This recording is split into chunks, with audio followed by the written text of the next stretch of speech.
like to call the October 3rd meeting of the Gloucester County Board of Supervisors to order. Ms. Steele, will you call the roll? Mr. Gibson? Here. Dr. Orth? I'm here. Mr. Smith? Here. Mr. Hutson? Here. Mr. Chriscoe? Here. Mr. Hedrick? Here. Mr. Bazzani? Here. All present. All right, would you all join me in the invocation of Pledge of Allegiance by Pastor Jack Smith of New Life Ministry Center?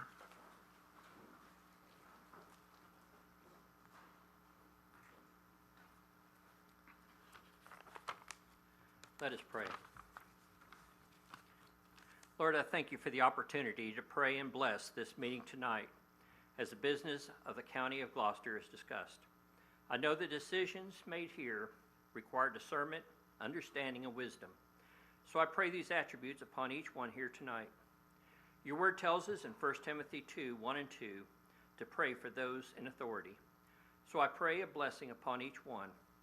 I know they try to be optimistic in the decisions they make, but those decisions are not always agreed upon by everyone. And I know these supervisors sometimes face opposition. I pray for your strength and confidence upon them. Lord, I pray for your well-being of the people and property of Gloucester County. I pray over this local governing body, including the administration, the Departments of Public Safety and Public Works, and the businesses of our county, as this committee works for their well-being and direction. We thank you for the history of this established county and for the future of it. In the name of the Lord and Savior, King of Kings and Lord of Lords, amen and amen. Amen. I pledge allegiance to the flag of the United States of America and to the republic for which it stands, one nation, under God, indivisible, with liberty and justice for all. Thank you, Mr. Smith. Approval of the minutes from April 18th and April 19th. So moved. Second. All in favor? Aye. Adoption of the agenda. So moved. Second. All in favor? Aye. Approval of the consent agenda. So moved. Second. All in favor? Aye. Next item is matters presented by the board. Mr. Chriscoe. Thank you, Mr. Chair. Members of the board, I just wanted to bring to your attention that there are 6 localities on the Middle Peninsula, and we had this discussion last Wednesday. King and Queen has removed their wetlands ordinance from their local ordinances, disbanded their wetlands board, and has decided to make VMRC the responsible agent for the items that, since we have a wetlands board, that our county is now responsible for administering. They have done this and have had a degree of success with it, and I would like for the board to consider us maybe having Mr. Wilmot look at this a little bit further and maybe discuss this at a future work session or maybe even for the retreat for us to take action. There are, one county's already done it, and there are 3 counties having the discussion that I'm starting with you all tonight, just because of the burdensome requirement for a staff, county staff official to have to operate and deal with VMRC regulations that are better dealt with by the folks that do this every day. So if that would be okay, I would like to have further discussion with that. Mr. Chair? Yes, I was also in attendance at that meeting, and I can certainly add to what Mr. Chriscoe said, that I felt like there were some very persuasive conversations in regard to what Mr. Chriscoe has just spoken to. Thank you. Anyone else? Mr. Chair. Mr. Gibson. Yeah, thank you, Mr. Chair. As you all know, we have a bond referendum that is on the ballot, and there are many opinions, both for and against, and some strong opinions, and that's part of the democratic process. And we had many meetings to discuss the bond referendum. In fact, we had 6 lengthy meetings dating back to May 2nd, 2023, over 4 months. All of our meetings were open to the public. They were transparent. They were videotaped. We had extensive citizen input. We had guidance from our county leadership, guidance from our investment advisors, and then ultimately this board made a decision to vote to put this on the ballot. I think it was a very open process, and so I would like to address some concerns, and perhaps the board member who put this out can clarify this for us. But now I was disappointed, Mr. Bazzani, in your newsletter, and we've had our disagreements and we've had our agreements, and we've had some respectful debates, and so perhaps you can clear this up for us. But someone forwarded me your newsletter where you referred to the referendum as a smoke screen, and that concerned me because first I was confused as to why it would be labeled that, and I looked up, when it's not a physical smoke screen, what do people mean by that? And looking it up, it means a ruse, it means deception, it means a fraud. And I'm concerned that this word is suggesting that somehow the Board of Supervisors, the county leadership, county employees are engaged in some deception. And when this has been, in my opinion, a very, very open process. And so I just would hate for that to be the impression of this process of giving citizens a choice regarding this referendum. I believe there were also some statements in that newsletter that were not accurate, and I would ask that they be clarified for the citizens, because I think we are all entitled to our opinion, we're all entitled to an open debate, but I think it's very important as elected leaders who spent 4 months debating this to make sure that everything that we put out there is accurate. Thank you. Mr. Bazzani. I'll respond.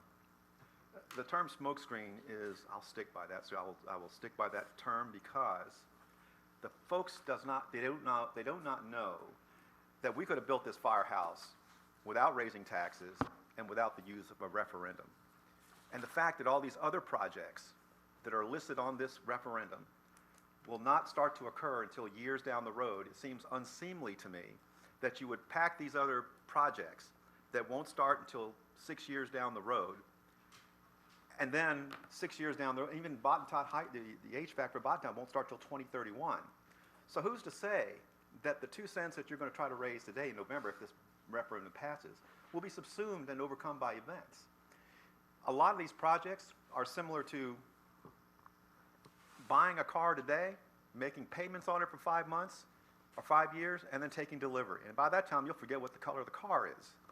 And so I think it's a smokescreen. And it's my opinion, and I believe so, that it is a smokescreen, and that people should vote no, because this is the wrong way to do business. We've never had low-priority projects come up on a referendum for the voters to vote on. We should have had the courage to raise the taxes if we wanted to raise the taxes. Why didn't we do that? That's our job as representatives of this county. So if we want to shirk our duties and not do that, and we couch our concerns to the people of this county, so be it. But that's our job. We represent our constituents. I represent my constituents. They didn't want it. I voted no. So it is a smokescreen, in my opinion, and a lot of people believe the same thing. They believe that they shouldn't pack other projects that won't start until years down the road for 2 cents today. Because it seems to me like we've already got estimates. The brochure came out with estimates on each of these projects. I wish I had that pink crystal ball with me today to estimate what those projects would cost 10 years down the road, like the Botetourt HVAC system. What is that going to cost 10 years down the road? Are you going to rely on the 2 cents? Probably not. The one fallacy with the Davenport report is that it doesn't show escalation costs in there. They did not, remember I brought that risk up. There was risk associated with the Davenport report because there's no risk associated with that. In my line of business, when we projected contract costs, we included escalation costs. Davenport did not do that. So those costs that they say today is worth $1 million, 10 years from now they might be worth $3 million. So the analysis was flawed, in my opinion, based on my professional experience. So I will continue to say it is a smokescreen, and I think the people should vote no on this referendum. Why tax yourself? Why tax yourself? Leave that up to the Board of Supervisors to tax the individuals. You represent them. You make the decision. Don't shirk it off to the public and let them make that decision. Mr. Hedrick. Well, obviously I disagree with the position that my esteemed colleague has. I think about Parks and Rec and all of the problems that Mr. Bazzani and I just discussed before the meeting started about the shoplifting at Walmart and what's behind it, and the drug use and the future for our children. And I cannot think of one single thing that's in this referendum that's any more important to me than a strong, viable Parks and Rec. I look over at Brown Park, which was given to the county some 18 or 19 years ago, and the only thing that's been done to improve it, to help our children, is a skateboard facility that I believe was donated. The county did not spend a penny on that, if I'm correct. If we do not make these investments for our children, it is a mistake for the community, and the 2-cent real estate tax increase will speed up the process significantly as we pay off debt. The fire department will get started 6 months sooner, which is a big, big deal because they will be doing the construction during the summer and not starting it during the winter. The other items on there for the school board voted unanimously that we needed to improve the sports complex, and we needed to do it, which is unusual for the school board, by the by. And I guess I'm running out of thoughts right at the moment, but the arguments that Mr. Bazzani makes in regards to how we will use the funds from the 2-cent tax increase, in my opinion, are misguided. This county is good government. They watch where the money goes. We do audits once a year. We get the highest possible grades that we can get on how the money is accounted for. There were numbers punched into this budget to take into account inflation. To say there isn't is also a mistake by Mr. Bazzani. And at that point, my mouth's getting sort of dry, so I'm going to let this one go. Thank you. Mr. Chair, Mr. Chair, the sports complex, maybe somebody can help me with this. Isn't that due to be started next year? I wish I had the list in front of me, and one of the first things I'm gonna do is remind everybody about tomorrow night, but I will tell you that there are like six projects next year. Oh, so that's not a to say smoke one screen, is right? going to be done is not accurate. So that's not a smoke screen. So therefore, and to me, a smoke screen is a lie. So we're not telling a lie. We're telling the truth when we say this. And I find it very disturbing when I get asked by citizens why we're lying about what we're going to do. I got asked that question. And you know, I'm in that large member, which means I represent this whole county, like Mr. Chriscoe here. We represent the whole county. So, Mr. Bazzani, I'm sure you and I have some of the same constituents because I have a very diverse group of people. I mean, it's not diverse due to color, political party, or any of that. I have a very diverse group of people that I have to answer to. And they, believe me, they call me and they ask me, and they were upset about that newsletter. And they thought we were actually lying to them. It's like, no, we're not lying. These are the things we're going to do. That's just, it's a lie to me when you say it's a smoke screen. We're not lying to anybody. Just because 5 people agree on something, 5 people agree on something, and 2 people don't agree on it, doesn't make the other 5 liars. Mr. Chair, Mr. Bazzani. the one thing I have control over in my personal life is my character and integrity. I don't lie. I do not lie. I look at the facts before me. A lot of those projects don't start until years down the road. You don't know what the economy is going to do. They don't start till years down the road, okay? So the Bottentot School, I know that doesn't start till 2031. The sports complex, probably not in 2 or 3 years. What's going to happen in 2 or 3 years? Those were I use the term smokescreen because these projects should have never come up in a referendum. We had the money to pay for the fire department's new house, firehouse. We had it. No need for a tax increase. That was option A, if you guys recall from Davenport. That was option A. We decided not to do that. No tax increase, no need for a referendum. All of a sudden, all of these park projects were, in the past, were low priority projects. In the past. Up until recently, they become high priorities. So it is a smokescreen. And I stand by what I said. I do not lie, and I feel sorry that anyone wants to impugn my integrity and character. Mr. Chair, if I could, please. I don't ever remember us sitting up here talking about a hot dog stand. Have we ever said anything about a hot dog stand? We're building hot dog stands? That's what that place was. So is that the truth? It is a hamburger stand. That's what they sold back there years ago. Well, that might have been years ago. Dr. Orth. I'll just add my comments, but just to echo Mr. Gibson, we spent many months debating, discussing in open public, and I think it was good for the citizens to hear where we all stood on this particular referendum. Whether we disagreed or agreed, we had a vote, and we all, 5 of us, agreed that this was an appropriate avenue to ask the citizens, which we don't normally do, for how they feel about this particular topic. And, I remember that, it was a good debate, it was good discussion. As I've always said, we disagree, but when we leave this room, we're colleagues and friends. We don't, we want to we want people to understand that this is the democratic process, and that, for many months, and unfortunately, we had to wait until the last day to vote, but I think we all knew where the vote was going to go. But it was an appropriate vote. We did it in the right way, and everything was transparent. I mean, people can watch the videos, they can watch the discussion, they can watch the debate, they can look at the numbers that Davern put forth. I think our staff, and Ms. Steele and her staff, did wonderful work to try to present and keep whatever we had to do as low as possible. We talked about projects that could dovetail with other ongoing projects that could save us some money. We talked about, for example, Mr. Bazzani, you said the sports complex. You went with Mr. Records and said, we really need to improve that.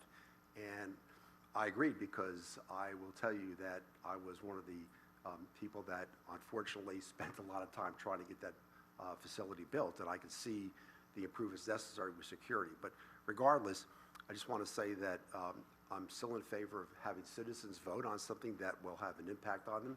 We did say that if the economy turns south, that we would hold off on things. I think it will be incumbent on the board that sits here next year debating the budget, where we move on this based on the economy. No one really knows. Things change rapidly, as we've seen in 3 years. When the COVID crisis hit, we were speaking doom and gloom. That's changed quite a bit, and the economy is improving, not as what some people would like, but I think that this board will have a lot to discuss next year, pending the outcome of the referendum. Mr. Bazzani. So one more comment. I was just handed this brochure, and actually, Ms. Steele kindly circled these. I'm going to go through some of them. The firehouse, 24.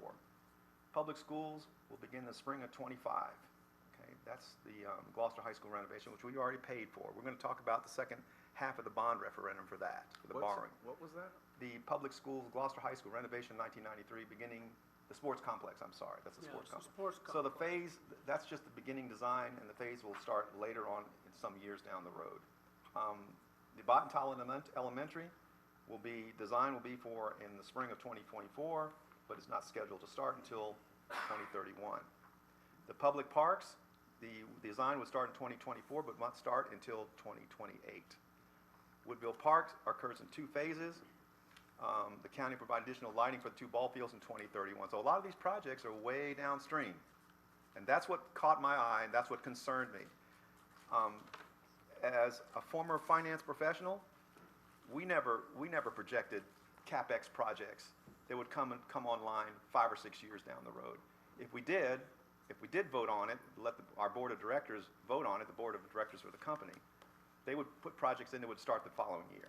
Once you approve and draw the line as to which CapEx projects will be done and which ones will not be done, those projects are done immediately, not 5 or 6 years down the road. So I stand by what I said. It is a smokescreen. I'm trying to look out for the taxpayers. If you were going to do this fairly, you should have put the cons on this as well. Not just the pros, but the cons as well. So the public does not know that, and they do not know it. And so I felt it was incumbent on me to let the public know what the cons were. Mr. Chair. Mr. Gibson. Mr. Bazzani, I appreciate your comments, and I'm not suggesting you are being untruthful in any way. All I'm suggesting is that we, as elected officials, need to be careful with the language that we use when we communicate with the public, because they trust us. I think most of them trust us to convey the information accurately, because most people have families and lives and work, and they can't follow these meetings as closely as all of us who are involved. I just want to ensure that there is accurate information, and you mentioned that you would have done the mailer differently, the informational mailer differently, but we were all present on August 15th when Ms. Steele advised us how the mailer was going to be paid for, and then September 5th, we were all provided with a draft of the mailer with an opportunity to give suggestions for language, and then it was a 7-0 vote to approve the language of the mailer. To suggest it should be written otherwise, I'm not sure I understand that. And I think that we just need to clear up some of these misconceptions. And in your newsletter, you talk about that we're going to potentially max out our credit cards. And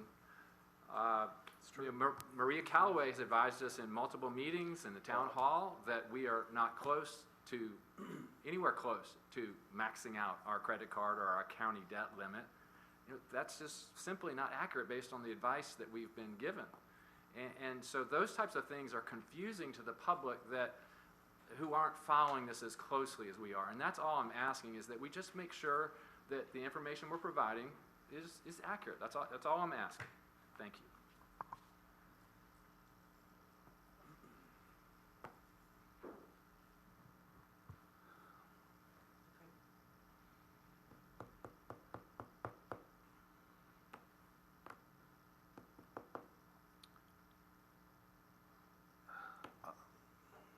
We'll leave that for right now. County Administrator items. Okay, I'm going to say something, go switch topics completely, and want to offer a congratulations to our animal control staff and the volunteers who work at the shelter for achieving a 90% save rate for the animals there, and that means we have been designated a no-kill shelter, which is very impressive and very good thing to have happen in our community. And the staff and the volunteers work very hard at adopting the animals out. So I'd also like to thank all the families that have adopted everything from pigs to dogs and cats, etc., that have come through our shelter. Some key dates that I want to remind you all about. First of all, voting is ongoing and checked in today. And as of today, or earlier today, we have had 290 people vote in person and 880 by mail. So hope everybody will do their, take advantage of their right and to vote, all those who are eligible. Do want to remind you that there is a town hall tomorrow at 7 o'clock at Page Middle School, and we will go over all of the dates and the amounts and everything there. The Fall Clean Gloucester Day, is sponsored by the Clean Community Office, is going to be on Saturday, October 14th, and there's still time to register for that. On October 19th at Gloucester High, there's going to be a career and college fair. So had a lot of different universities and trade areas show up last year, so I hope parents and students will go out. The harmful waste collection that we do twice a year will be at the Guinea Convenience Center on Saturday, October 21st from 9 to 3. And then finally, while it seems like it's a long way off, our Christmas and Holiday Parade is Saturday, December 2nd, but the registration is going on right now and the space is limited, so I would encourage people to sign up if they are interested. And then finally, just wanted to kind of let the board know is that it's that time of year too for CIP process. Be approaching soon. The information is going out to the staff for getting in their budgets, and I'll be speaking to the Planning Commission on November 2nd for the process review, and then the department heads will be presenting to the Planning Commission on December 7th, and then it'll follow up by the presentation to you all early next year. Thank you. Thank you, Ms. Steele. Next item on the agenda is citizen comment period. If you have anything to talk about, come up, state your name, magisterial district. You have 3 minutes. We have a couple of public hearings. Speak on anything but those 2 public hearings.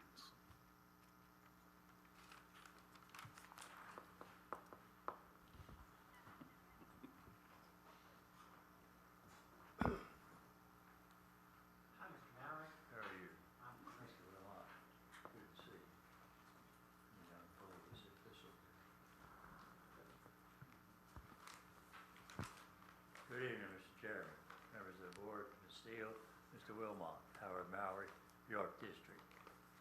Voting has arrived. No need to be in a hurry. There are only 4 votes to cast, 3 for the county, 1 for the state. All the rest are unopposed. Vote for yourself, you're in. Mickey Mouse and Santa Claus don't count. But the most interesting vote will be how smart is the electorate. Remember, the feds and state peel off your gross income from the top. The local governing slip into your net income. That is what you live on. Now the local governing by a majority wants you to take your net away from the babies and children at the tune of 2 cents. You, the taxpayer, taxing oneself in this high inflationary period for what? Remember, there have been 5 tax increases since 2012 on your real property. There is 11 million in the books. So the Board of Supervisors says, for the firehouse. So what are your plans for this 11 million? If the citizens wish to part with their living income, reported as meager in many cases, dependent on the value of your property. This session is a measure of intelligence. Who will be the winner, the populist or the government? We wait with bated breath. Finally, our financial advisor says we should put 14 to 16% of our revenue in a contingency or emergency fund to curtail borrowing, just like we do in keeping our household. Reviewing the treasurer's report, I have never seen this funding. Is it hidden away, drawing interest, and we do not know where it is, or is it non-existent? You tell us. Thank you for the time. Thank you, Mr. Mowry.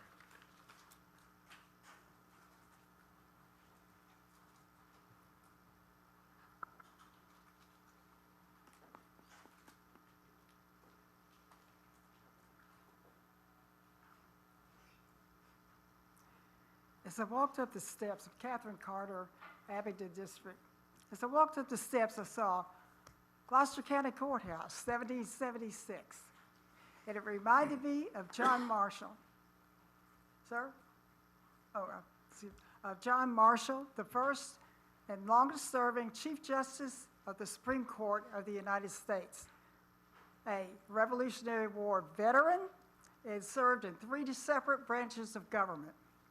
And he said that if the Constitution is paramount above all the laws of the land, then any law the legislature passes is void if it conflicts or is repugnant to the Constitution. I'm leaving some bills of rights up here that I'm referring to tonight for people to pick up so they can understand the law. At the school board meeting, I want people to listen very carefully to what the Chevron doctrine is. The Supreme Court has agreed to hear a case on it and decide if it's lawful. If you haven't heard of that, maybe you've heard of lockdowns, businesses shut down, families isolated, and all kinds of devastation under COVID and the Chevron doctrine using those oppressive measures. The school board chair operated under 2 branches of government. that are supposed to be separate and distinct, the judicial and the executive.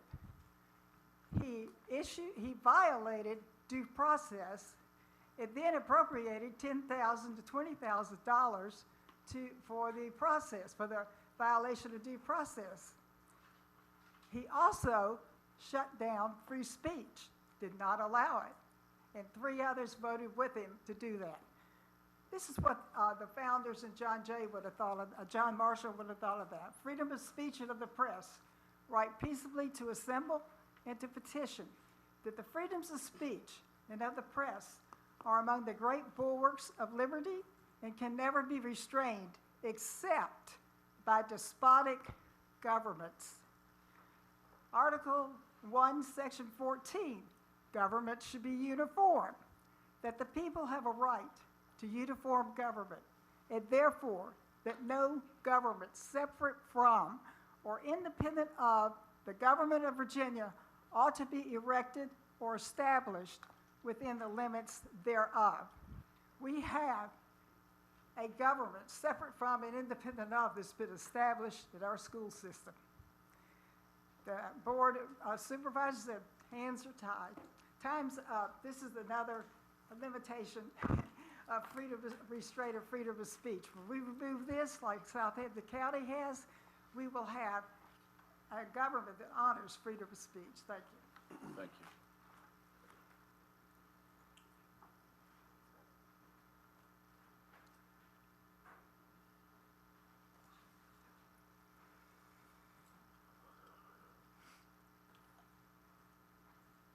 Good evening all. I'm Susan Austin from the York District.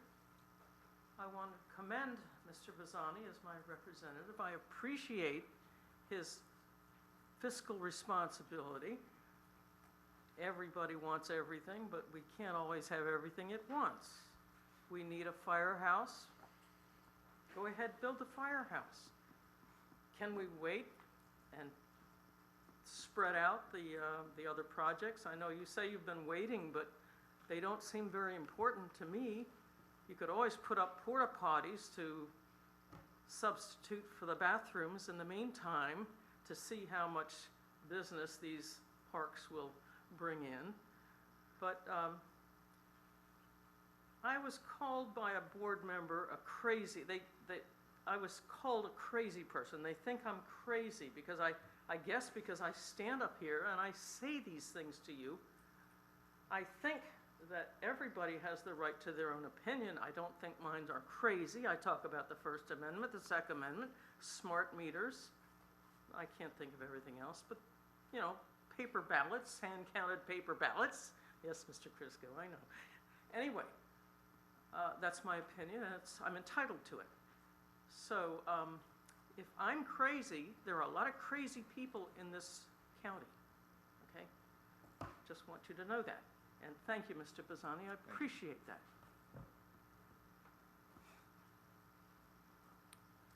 Would anyone else like to speak during citizen comment? Okay, we'll close citizen comment period. We've got 2 scheduled presentations. The first one is presentation on smart meters, Mary Bauer, Virginians for Safe Technology. I would like for everybody, because they're going to have 15 minutes to speak. I wish if there are any questions, we hold them until the end so they can have their full 15 minutes to speak. And then we'll ask questions later. Mr. Bowers, you return on the bill? Three Stooges. Get George over there. Make the trifecta.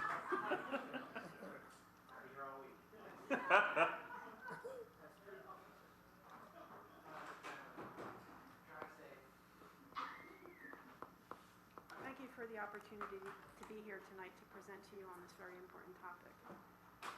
My name is Mary Bauer. I'm the Technical Director of Virginians for Safe Technology. Ma'am, can you? There's a mic there. Is it on? Is it, what color is the light? It's on.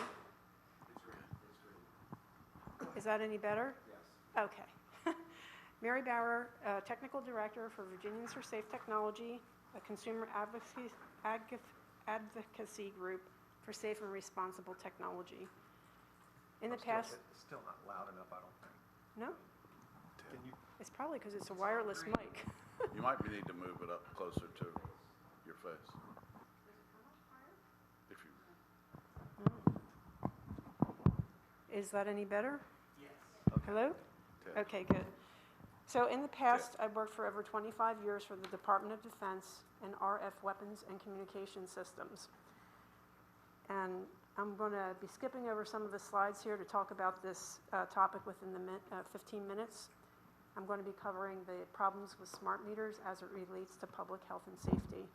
And I hope that you've gotten these handouts that itemize some of the key bullets that I'll be talking about in the presentation, and they're really easy to read, along with videos that you can watch to get more information on the topic.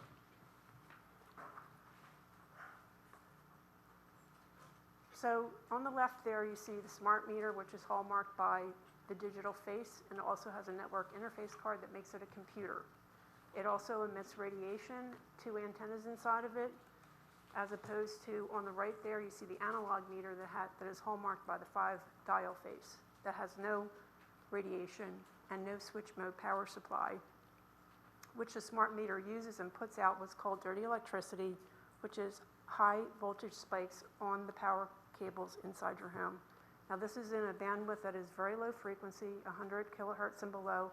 It's very, very different than the RFR, radio frequency radiation, that comes from the antennas, and it is problematic.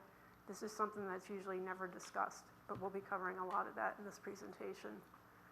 These are the 4 functions of the smart meter, which are to measure the consumption of electricity, 2-way radio device. It is also a data recorder, and it does know what appliances you're using, even though the FAQ on Dominion's website says it doesn't. And it is also an IoT 5G microcell that interfaces with other towers and other networks, including your street lamps, which can have up to 7 sensors on them in a smart city, listening to everything you do and watching. This is just a slide that shows where those frequencies fall in the electromagnetic spectrum. In the middle there, you have the 2 RF antennas that we showed on the digital meter. And on the far left there, at the very low frequencies, that's where you see the dirty electricity. And you see it's in the 2 to 50 kilohertz range. This is an example of how appliance information is gathered. They apply an algorithm that analyzes the smart meter data to separate out the signature, and then they know where and when and how much power you're using for that device. This is an example of the streetlight canopy that is created by the smart meter network that interfaces with the street lamps. You see that in the yellow dashed line. That's the street lamps talking to each other and collecting smart meter data and other IoT device information in a smart city. The whole purpose of having smart meters on the side of your house is to create RF mesh. And RF mesh is always on. And all the information on Dominion's website only talks about 1 smart meter that has a duty cycle of X%. A smart meter mesh always has to be on. You're always being radiated. And nobody measures how much. They increase the power as they need it. This is a consumer impact chart that shows the 3 different types of meters. On the left there is the default AMI meter, in the center there is the non-communicating meter, and on the right is the analog meter. And you'll see all the green check marks for the consumer are on the analog meter because there's no RFR, there's no switch mode power supply creating dirty electricity. It costs less money, it's more secure. So why wouldn't we want one of these? We pay more and more and get less and less. So there it shows you the number of antennas. You have 2, possibly 2 in the non-communicating that are disabled, but we don't know if they stay disabled because they can be reset when there's a power outage or even if they do a software push. But there's no options given to consumers to get a meter that has less radiation and knowing that it remains without radiation. So this was a quote from Dan Lewis, who is a senior infrastructure advisor in the UK. He says, a smart meter is unwanted by consumers, devoid of credibility and mind-blowingly expensive, and an unjustified, over-engineered, and expensive mistake. And a lot of consumers in Virginia feel the same exact way. Pay more and more for less and less. So this is just to show you what's inside the meter, what that antenna looks like. On the left there, top in the middle there, the Zigbee chip, that's a 2.4 gigahertz antenna. And on the right there is the 900 megahertz, and below is the 2 lithium batteries that do leak and can cause fire.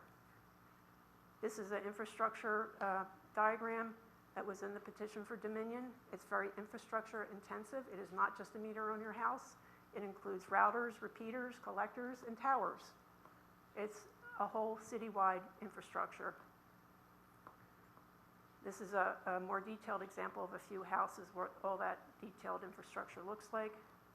Now, when it was first deployed, these smart meters, you'll see that there was very little RFR. These lines represent RFR, radio frequency radiation. Now we're over-densified and it looks more like that. And we're constantly draped in this blanket of electrosmog over our houses, over our neighborhoods. And you see those big spikes there? That's the hot spots. They're not monitored, they're not measured, they're not mitigated. And they make people sick because they may be out of compliance. Who would know? And this is an icon representation, which is very interesting to look at, but I'm not going to go into it. And the rest of the presentation is dedicated to the myths versus facts of smart meters. And the first one there is on the health risks. Now, Dominion claims that there's no health risk due to smart meters, but we know that with the dirty electricity, the regulatory agency over FCC called ICNIRP, the International Commission on Non-Ionizing Radiation, self-admits that in the bandwidth of 100 kilohertz and below, you will get adverse neural stimulation. You will get phosphenes, which is the flickering in the eye of false light. You will get sick. They self-admit it. And this affects the central nervous system, and you could have cognitive issues and poor motor coordination. What is that, Alzheimer's and MLS? Over a long period of time, 24/7 cumulative exposures. And who's most affected? The people who are electrically, magnetically sensitive, and children who have undeveloped nervous systems and thinner bones, where this penetrates deeper into their skin.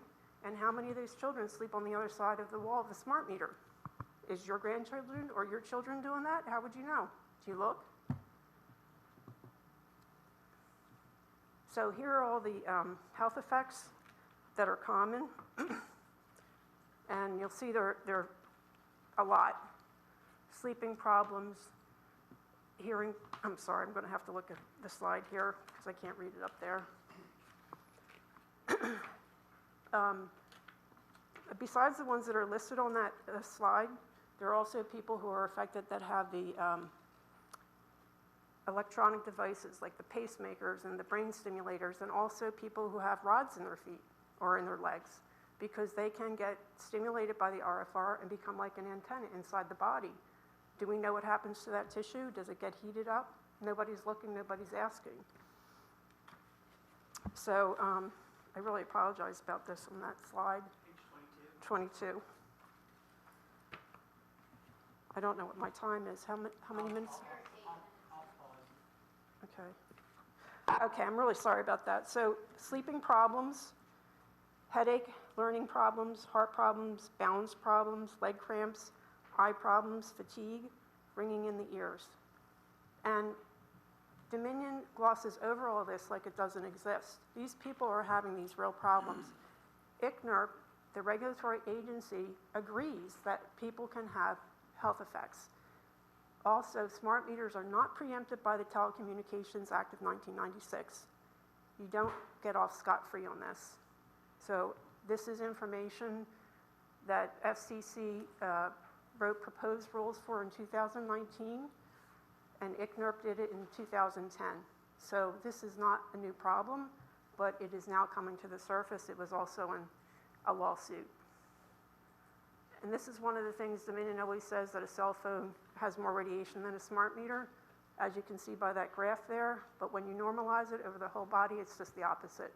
So in addition, some of the phones now, the Apple iPhone 12 is getting banned because the exposures are too high. So this fallback statement is obsolete at this point, because I saw that in their handouts for today. And the fact that they use advanced technology in the AMI acronym, there's really nothing advanced about something that uses 10 times more energy than fiber. So they get paid by the kilowatt hour. It's in their best interest to have something that's energy intensive. Not in our best interest, but in their best interest. And to be replaced every 5 to 7 years as opposed to 20 or 30. Because it's a computer, it has to be upfreshed. Lawsuits that the grid isn't working the way it should with alternate resource integration, inefficient communication on the left there, chaos, hotspots on the right, fiber, one line coming into the home, boom, done. That could be an option, but they don't offer fiber as an option.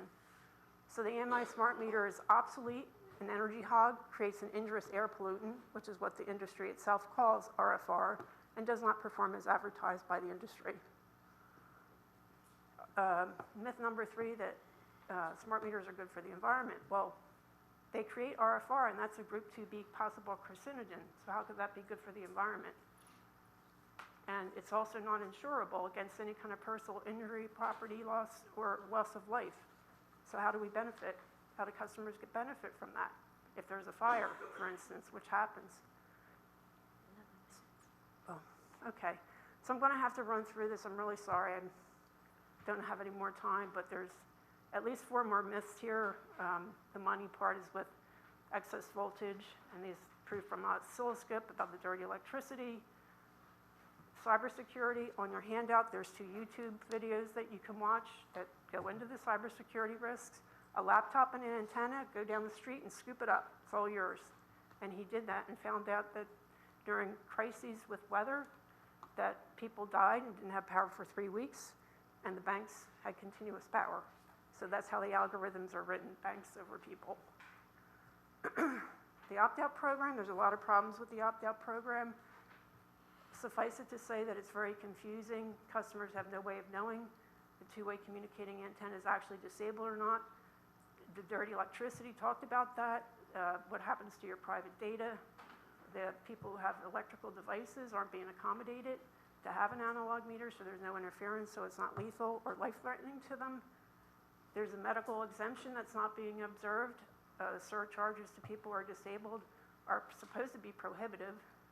And DEV's opt-out program or procedures are confusing. Consumers are not given clear and concise terms of the opt-out program or what other options are available. And we do have safer options here. We talked about the analog or retaining your AMR meter, fiber, removing the antennas altogether.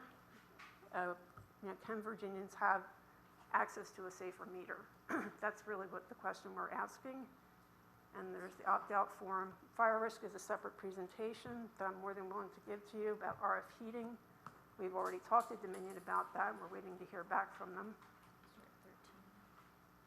And these are examples of the different types of fires. On the left, it's a meter fire, and on the right, it's RF heating fire, which is actually heating up the insulation on the wire and making it be a wick. And it does happen, because these are examples of it from a forensic company that does this, Fire Forensics and Technology, who did this report to prove these pictures, new information, loss of life, the uptick between 2012 and 16, and I am going to have to end here. We have another 2.5 minutes. We have a video. Oh. So about the opt-out program, it doesn't work as advertised, and people are not being able to opt out. If you could play the video. And power was shut off to people who didn't want these meters in October, and we want that to be avoided, that it doesn't happen again. So this is to show you how it does work. Thank you.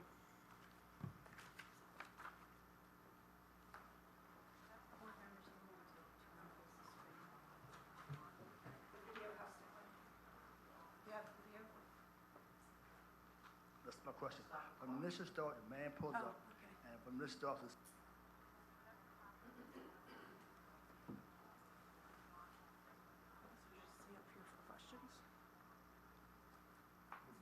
That's my question.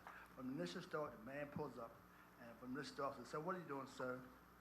Now I said, "No, sir, I don't want that on my meter." Can I tell you that? This is the Virginia I would be, Smart Meter Bill. not, our protocol, if the homeowner All you gotta do is call. has not notified us and we're going to install the smart meter and the line workers or the other technicians were told, I don't want this on there, they would drive away and we would regroup at that point Thank you, Mr. Chairman. on our protocol. This is what really happens when they come. As someone who refuses this.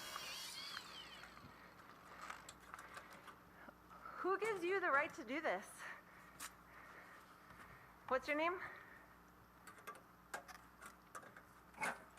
What's your name? Mary. Yes. I got someone here changing out my meter with the power on. He won't give me his name.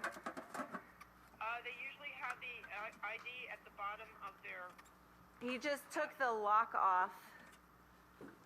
What's your name? So you're gonna come on my property, change out my meter, and you won't give me your name. Take a picture of the lace in the truck. All right. That seems safe, what you're doing right now.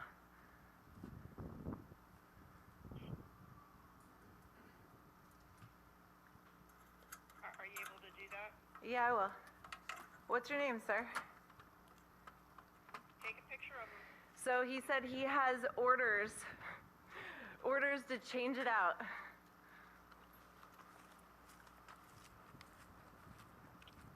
Well, can he show them to you? Yeah, can you show them to me? Can you show me your orders? And does he have, is he an Aclara? No, he's a Dominion employee. Okay, did he turn off your power? Nope. Well, that's what he's supposed to do. I know. I just saw the whole thing. He doesn't. And I got it on camera. Nope. Is he by himself, Jenny? Yeah. And he's not talking to you? Nope. Well, if he's trespassing on the property, you're right. He is. Police and have him removed because he doesn't have paperwork. He already changed it out, Mary. And I'm standing here in my towel, by the way. Just so you know. And my flip-flops. Oh my God. I know. You did it while you were in the shower? Yep. And I came out in my towel. I'm gonna get his license plate. There you go. But did he tell you what kind he was putting on? It's a smart meter.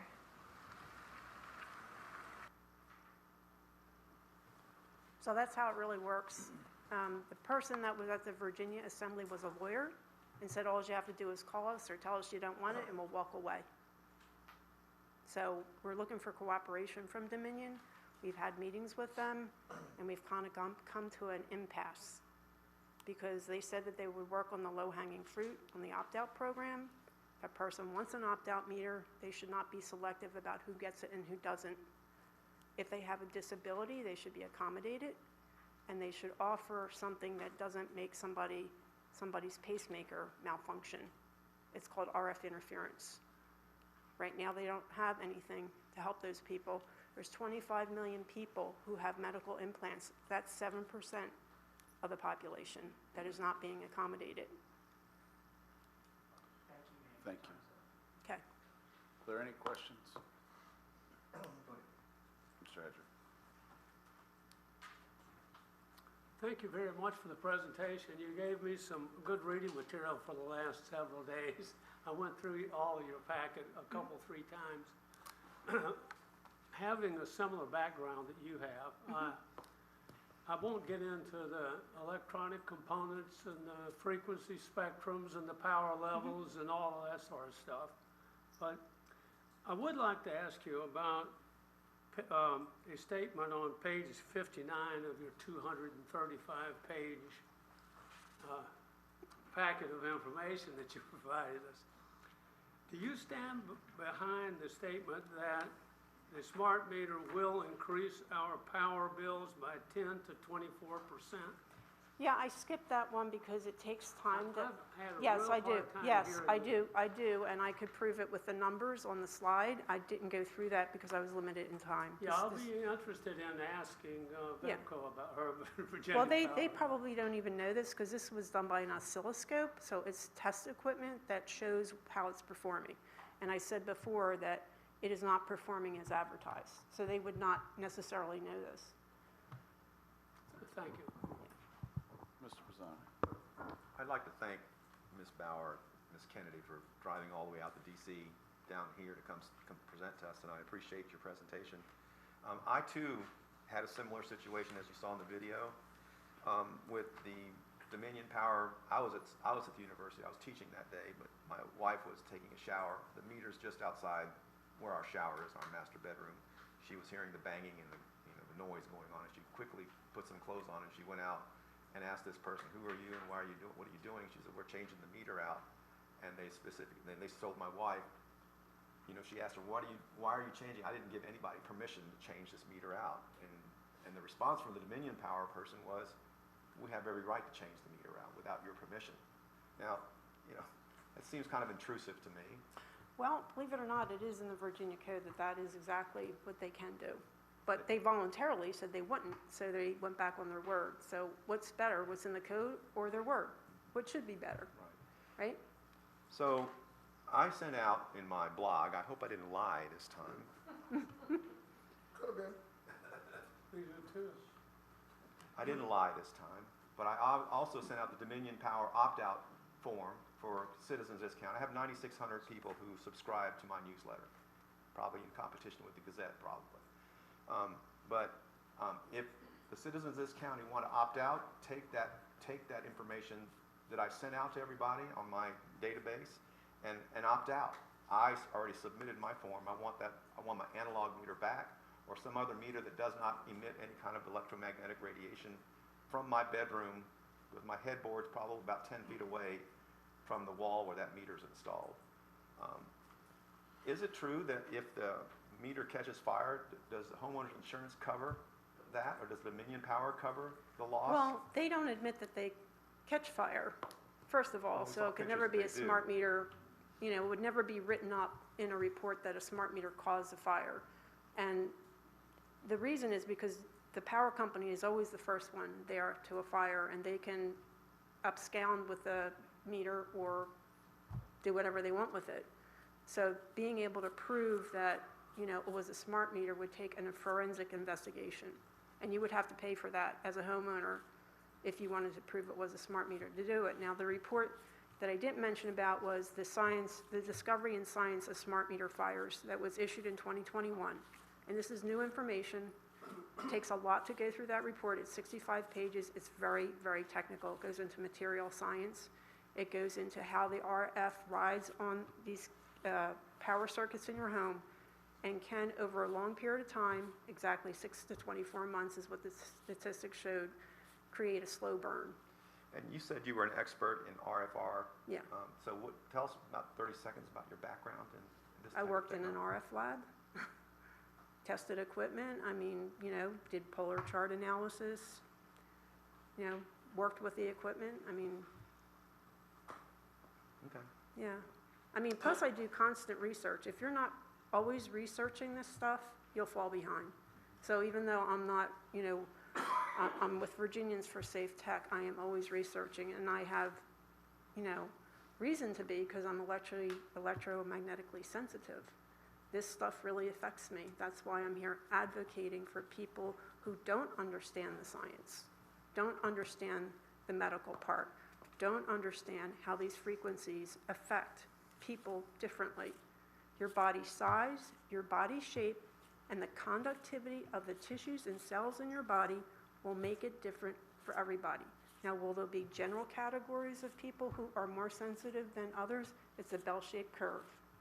What are we doing with the outliers? We're ignoring them. Tinfoil hat people, crazy people, whatever you want to call us, we're the outliers, but we're also the canaries, and we're telling you, you're hurting us. And you need to accommodate us, because that's what the law says you need to do. And you can still get your consumption data. You will not be without it. So I don't understand, other than being able to pivot and be innovative, why that's a problem. You put fiber to it, and it's problem solved. And fiber is the way to go. Right now, there's a model city out there in Chattanooga, Tennessee, that has done this for 12 years. They've never had to replace a smart meter, because they have fiber. They have 100 gigabyte speed. That probably compares to 300 megabytes per second with what you're getting on this stuff. It's not advanced. It's 15 to 20-year-old technology. If you want something for the backbone of a city, you need something that's reliable and fast. This is not that. So that's an inevitability, the way you're going to have to go. It doesn't mean you get rid of wireless. It just means you have a different ratio. And it should be strategically decided, not just throw a bunch of millions of dollars over the transom to just put it anywhere you feel like it. There's critical infrastructure that has to be reliable. And wireless is not as, or fiber is much more reliable than wireless any day of the week. And this is a major infrastructure in a city. And having all these Internet of Things, you know, talking to each other, there's compatibility issues, and there's people in between all those RF streams that, you know, people like myself can't go into buildings sometimes, can't rent cars, can't stand in lines, can't go through airports. It's just the way it is, so. Dr. Orth. Right. Also, thank you very much. I appreciate the time and effort and your presentation. And like Mr. Hedrick, I read all your material and tried to wrap my head around all this information. I'm not as familiar as Mr. Hedrick or yourself in terms of the physics of this. In reading a lot of material on the web, which some's good, some's bad, as you know, Yes. some's misinformation, some are facts. One of the interesting data or characteristics of RF, is this not correct that radiation decreases with a square of the distance from the point of radiation? I mean, that's what, Well. I mean, I know it decreases, but. Yes, Yeah. so in up to 4G, that was true. But 5G, if you really do true 5G, uses phased array, which means it's no longer one single pole. So you can be having it coming from multiple directions. You know, it's no longer just point A to B, right? You could have a triangulation of So different if you have a smart meter, as let's say Mr. Bazzani said, 10 feet from his headboard, he's getting some radiation from that, but is it how much? I mean, if it's decreasing at some point, but you said it's coming all the way around. Well, the problem, probably wasn't really, explained very well, but, so. It's a complicated topic. Yeah, so RFR radiates out and disperses into the air. This other stuff, dirty electricity, which is by far the worser part of smart meters, by the way, conducts on the line. It is actually in the cable. It's internal noise that goes throughout the power circuits in your room, you know, and can radiate out up to 3 feet. Now, if you have your headboard of your bed against the wall, you are being radiated by your power cables from that dirty electricity. So you want to filter that out at the power panel with a whole house filter, because they don't want to put a $2 part in their meter called an EMC filter to filter out for us. And that little apparatus costs about $2,500 and probably another $1,000 to install. So the other thing that is in the internet is a lot of other devices are emitting the same thing, right? So what about these guys? Well, I did have that chart in there. So if I could give an analogy of what Dominion is saying using water. So a phone is to your ear, like water is in your hands when you wash your hands. And they're saying that is more than being radiated with my whole body, the water analogy, like taking a shower. So the water that I wash my hands with is more than the water I take a shower with. I mean, how ridiculous is that? You have to normalize it, whole body exposure, 1 for 1. And then it comes up that it's 100 times more exposure. I mean, one of the things that caught my eye, they were saying that these new Apple phones, they tell you not to have them near your bed. Is that true? I mean, is that something, I don't have an Apple iPhone. Well, I mean, we talked about. What? Yeah. Because they told them You not don't to want be to near ever your bed. have any electronics in your room because it messes up your melatonin level, which is needed for proper sleep. That's the one particular biochemical that RFR really interrupts for whatever reason. I'm just reading like from the SAGE report, that's like the #1 thing. So you never want any TV, phone, laptop should never be in the bedroom. So with all these different devices that have that, how do we know which device causes the most health issues? Are they all, it's a combination, is one worse than the other? Well, in IoT, they'll all talk to each other. So, I mean, without metering, you're not going to know. But people do meter, and people do know. So it's a really easy answer, meter, and then whichever one is the closest and the most, and pulses the most times, which is 190,000 times a day for 1 meter, that's not always on, but constantly chatters to 500 other houses all day long. So I don't know this thing about them saying a smart meter doesn't do anything. They're looking at 1 meter. This is an infrastructure of intensity. It's a dinosaur. It's huge. It's not 1 meter. And if you talk about 1 meter, you're going to get entirely different information. If you talk about the whole infrastructure, you get a whole different picture. So what's the more representative reality? Do we talk about 1 meter, or we talk about the whole enchilada? Because you get different answers. And that's the problem I have with Dominion's website. It's non-representative of the RF mesh. It's 1 meter they talk about on their website. 1 meter they talk about on their opt-out form for 1 type of person, right? 1 type of person, a 6'2" male, 200 pounds.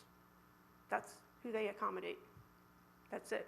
If you're shorter than that, if you're younger than that, because this would be like a male adult, that's what the RFR guidelines were based off of. That's why they were in court about them being arbitrary and capricious as far as what's safe, because they didn't do the science. They didn't do it for the general public population. They did it for 1 type of person. I said 3 things affect: the size, the shape, and the conductivity of the cells in the tissue. So it's going to be a bell-shaped curve. And those people in the middle are who get accommodated, and everybody else can go to you know where. I mean, that's basically the attitude that Dominion has there. You saw the film. You know, you're not going to get the opt-out meter. We're going to put this one on here, and then we'll see you later, you know, and then when we get back to you, we'll get back to you. And I just think that that sours the public opinion. We want to trust our utility people. We want to work with them. We want to partner with them. We want better solutions. We want a pivot point. That's what technology does. That's what innovation does. You pivot. When it's time to do it, you do it. Not the status quo. You cannot integrate the alternative energy sources with the grid the way it is now. Right now, it's centralized. As you get more and more alternate energy, it will have to become more decentralized. It's a different business model.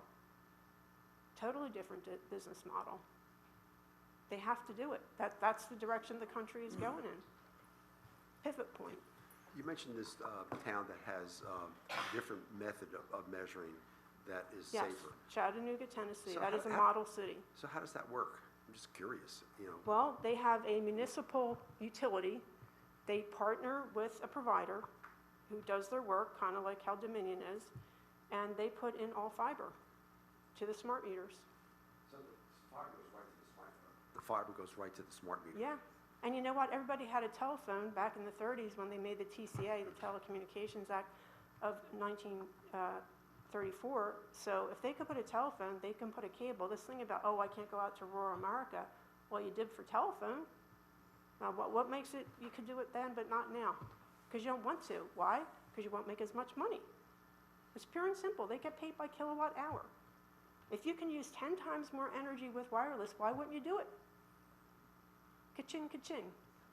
That's why you wouldn't do it. That's why you wouldn't go to fiber.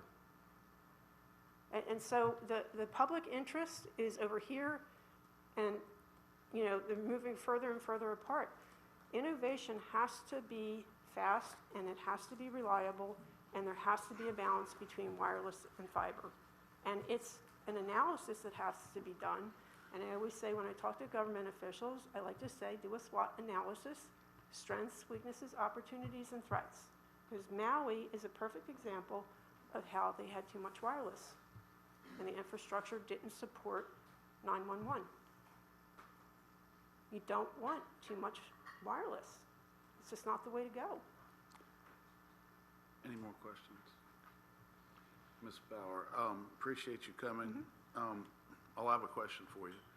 What is your what do you propose that Gloucester does? You went to the House of Delegates, and nothing, in your opinion, was accomplished. So what do you propose that Gloucester does? Well, the bill that was presented, you know, wasn't optimum because it cut across all three utilities. That wasn't the way I would have preferred it to do it, and I don't know why the legislative aid went that way. It was kind of like the decision was taken out of my hands. So I would say if we had a partnership with Dominion, rather than being at opposite sides, if they see there's some lower hanging fruit here that we could work with, that it would be much easier to get the bill approved if we worked with them. That's what I've been trying to do. We had our first meeting on August 21st. I thought it was a very good meeting. And they talked about, you know, the low-hanging fruit with the opt-out program. And I really thought we were, you know, headed in the right direction.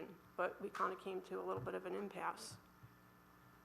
Because, you know, November, they're going to have the petition where, with the increase in price for those who are opting out, which are only 1%, and probably that whole 1% or very close to it are all disabled.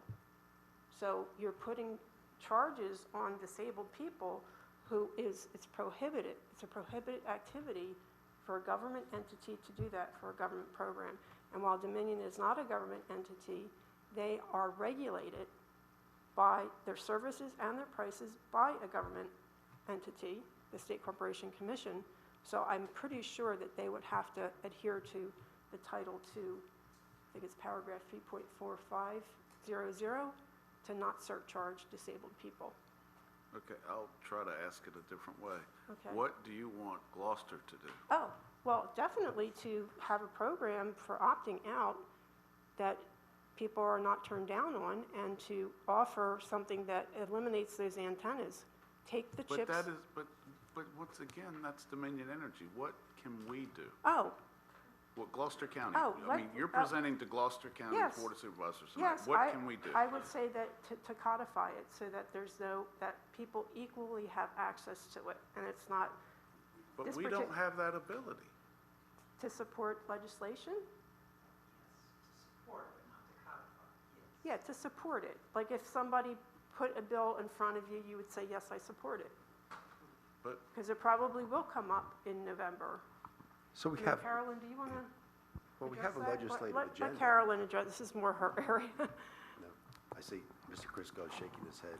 I think what we're looking for on a statewide level is boards of supervisors and city councils across the state to recognize that this is a significant issue, that we need your support in working with Dominion, encouraging Dominion to have a better opt-out program. There is going to be an opportunity for you to comment to the SCC on the fees that they're proposing to charge for opt-out customers.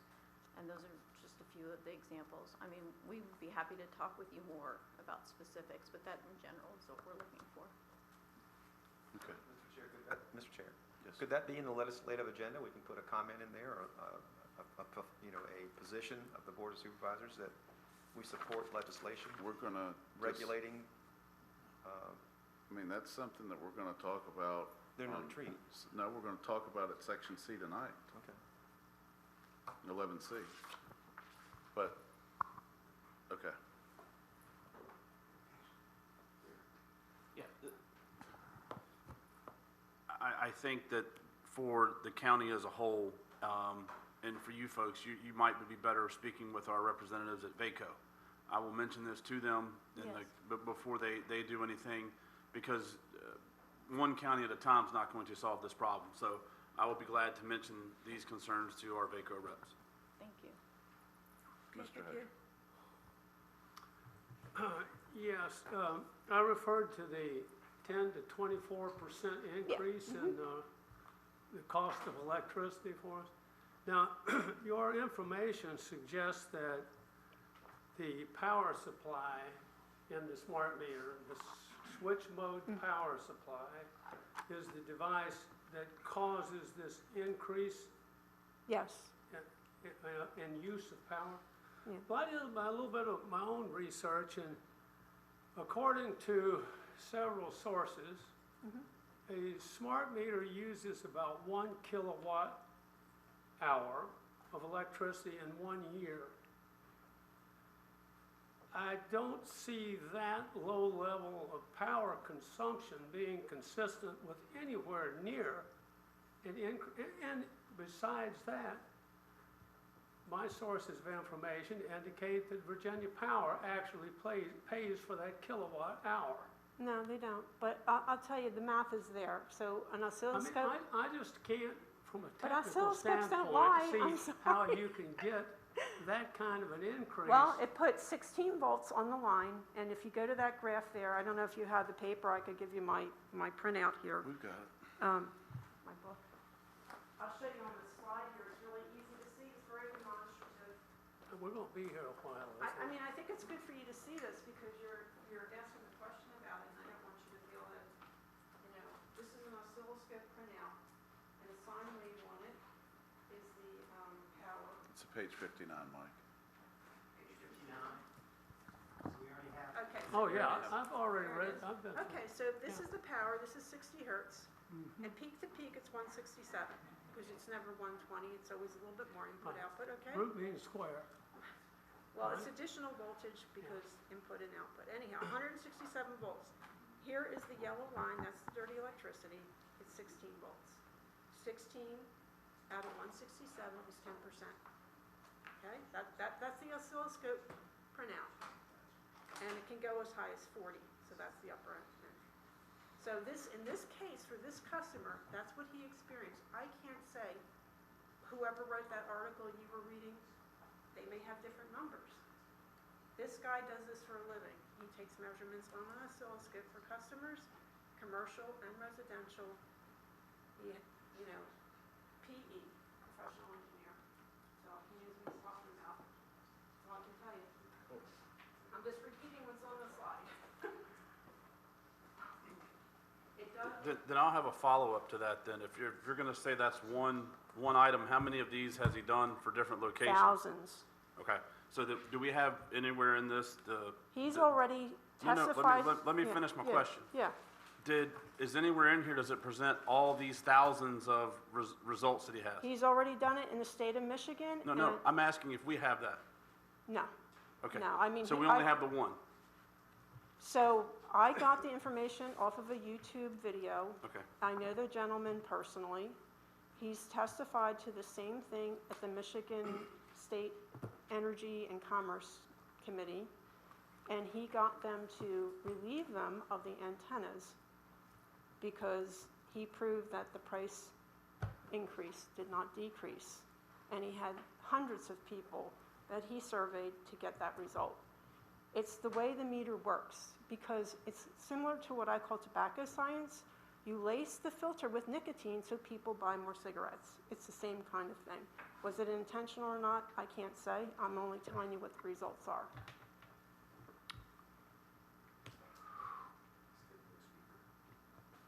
Any more questions? Thank you, Ms. Bauer. Okay. Next item on the agenda is smart meter deployment. Crystal Bright, External Affairs, Dominion Energy, and Kevin Berry, Business Performance Consultant, Dominion Energy. I need to get the light. Yes. Yes. Yes, then I can do that. But you want to do some crypto or first? Sure. Hi, good evening. Thank you so much for having Dominion Energy here to talk about smart meters. Mr. Bazzani, I apologize for the meter servicer that came to your house and was very short with your wife. I have that information as far as the number, and I will follow that up with our local office. Can you move the mic closer to? Oh, yes. Can you hear me? Oh. Yep, great. Better. If I could just interject, Mr. Chair. Is this him? So one of our former colleagues had the same situation happen to him, Mr. Weinbarger, where this person intruded on his property, opened his gate, went to the house and changed the meter out without his permission. So it is happening without people's permission. And I know it's the property of Dominion Power, but we should get at least a letter from Dominion saying, hey, we're coming out to change the meters. We never got a letter. Well, and I'll show you in the presentation the actual process. I mean, So thank you again for the time. If we're going to forbid Dominion Energy, VEPCO, from coming on the property, I want the analog meter back, and then I don't want you to come back to read it. That's what I want. The dream. So smart meter deployment. Smart meters have been around for a while. Dominion Energy is not the first to install smart meters. There's over 58 investor-owned utilities that have already installed smart meters on their system. Back in 2020, over 107 million smart meters were installed. So for Dominion Energy, we tested this in a small pilot. By small, I mean Charlottesville, one substation in Midlothian, and Colonial Williamsburg, about 10,000 smart meters in 2009. So it's been around for 14 years on Dominion Energy's system. After a year, we did a larger pilot location. The second wave included Alexandria, Herndon, Charlottesville, the rest of the area, Williamsburg, the entire city as opposed to just Colonial Williamsburg, Williamston, North Carolina, Richmond, Midlothian, and Blue Ridge. And in that wave, we installed over 400,000 smart meters. And then 2019 is where we're at now. We are doing the mass smart meter installation. So I got one at my house 2 years ago. It was very easy, a different experience than what you experienced, and they had no idea that I worked for Dominion Energy. I don't have a company vehicle at my house. He came to my door, knocked on it, I answered it. Happened to be wearing a Dominion Energy shirt, so he said, hey. But he did the right process as far as letting you know that he was there. Can I change your meter? Changed the meter very quickly. I was off to work. So smart meters in Virginia, North Carolina, we have installed more than 2 million so far. As far as Dominion Energy side, we see that it's going to improve reliability. It's going to give us access to outage information and energy usage, and we can do remote meter reading. So this map is the deployment by office.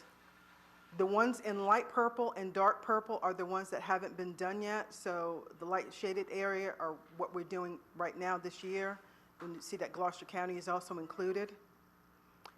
And the dark purple areas are the ones we're planning on doing in 2024.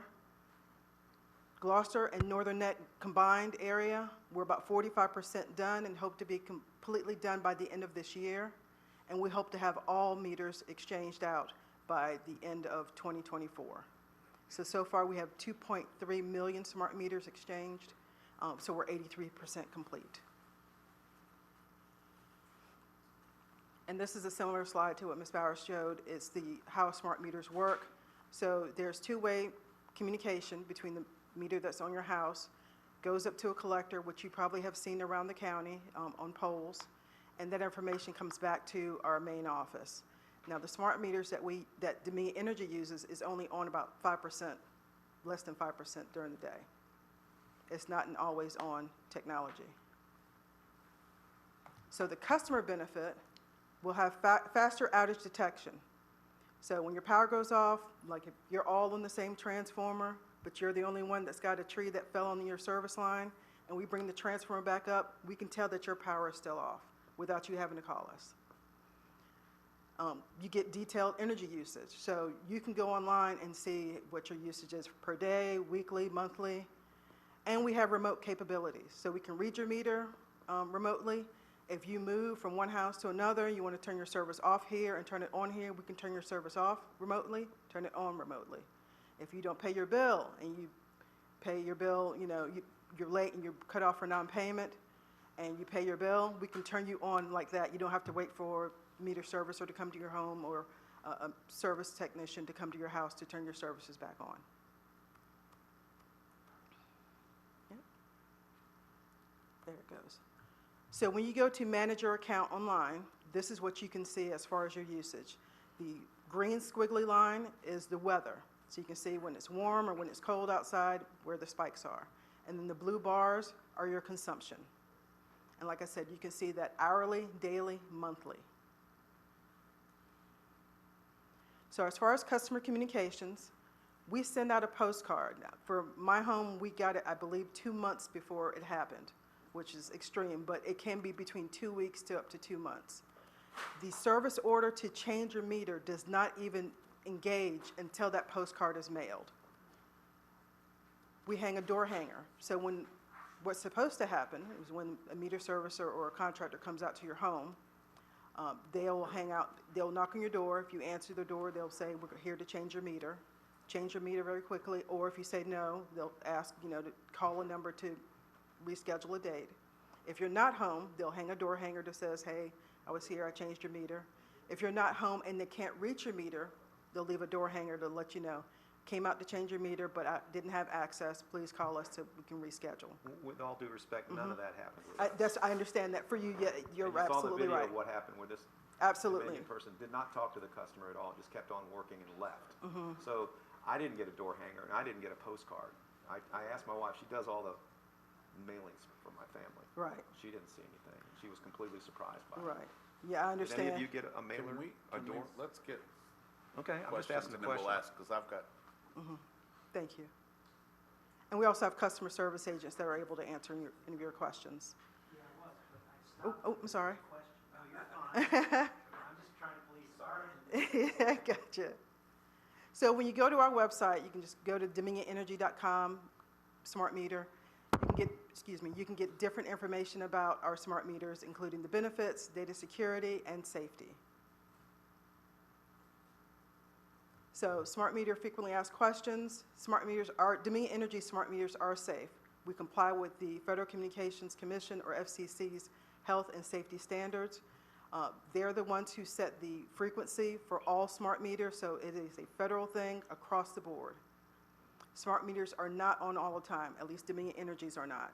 They transmit less than 5% per day. Our smart meters will not affect your health. The smart meter transmitters are distant.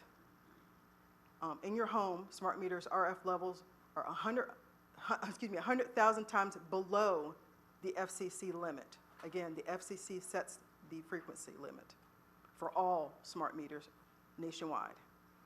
And our smart meters have less radio frequencies than a TV remote, baby monitor, laptop, and especially your cell phone. So for more information, I just mentioned our website, Smart Meters. You can also check out our grid transformation plan, which smart meters support. If you have smart meter questions, here are the phone numbers, 866-566-6436, or reschedule. You can call 844-562-9472. And I can take any questions, as well as my colleague, Kevin Berry. Help out. Thank you. Kevin Barry, business performance consultant for Dominion Energy, and I work with our meter and engineering planning team. And I've been with that team for over 15 years, working on the AMOD project. Mr. Hedrick. Yes, I got my notification a few weeks ago that I was going to get a smart meter. As you undoubtedly heard when I was talking to the other lady that gave the presentation, I'm concerned about the allegation that my electric bill is going to go up 10 to 20% because I get a smart meter. Tell me that isn't so. That isn't so. Thank you. And I'm telling you the truth. As someone who's had a smart meter for over 2 years. I'm going to hold you to that. My bill has not gone up 10 to 20%. That is not true. Absolutely. Is it going to go up? It is not going to go up. It is a meter. That's true. It's going to go up. But you also have, if I also may interject, you also have to consider the other device that was on your home, the analog technology that may have been there 15, 20, 30 years. Over time, slows. So that could be a possibility too, that we've been undercharging because that technology, over time, like anything, will wear out. Mr. Bazzani. You go first. I just have a few questions. Yes. Would Dominion Power support state legislation to allow, to codify the opt-out program? I'm sorry, say that. Will Dominion Power support legislation, state legislation, supporting the opt-out program? Right now, it's just, you have opt-out available to consumers, but it's not codified by the state. Will Dominion support that? I think Ms. Rapp, who happens to be an old friend of mine, we grew up together, she's a state delegate, former state delegate, and, you know, will you support that? Will Dominion support such legislation? That I don't know, but I can tell you that customers are allowed to opt out for the smart meter program with three exceptions. If it's a commercial customer, they cannot opt out. If they have solar on their home, so net metering, they cannot opt out. And for customers with credit issues, they cannot opt out. So all other residential customers are able to opt out of the program. So thank you. So you answered my second question. You allow businesses and farms to opt out of the program? Businesses cannot. Commercial Okay, commercial customers cannot opt out, yes. Will you support opt-out options for the disabled? Since someone might have a pacemaker, or now we're having COPD, not COPD, but not COVID, the people who have sleep problem. Sleep apnea. Sleep apnea, I'm apnea. sorry, thank you, I couldn't think fast enough. Those are radio frequency monitored as well, and those, will you allow those people to opt out of the program? Absolutely. Okay.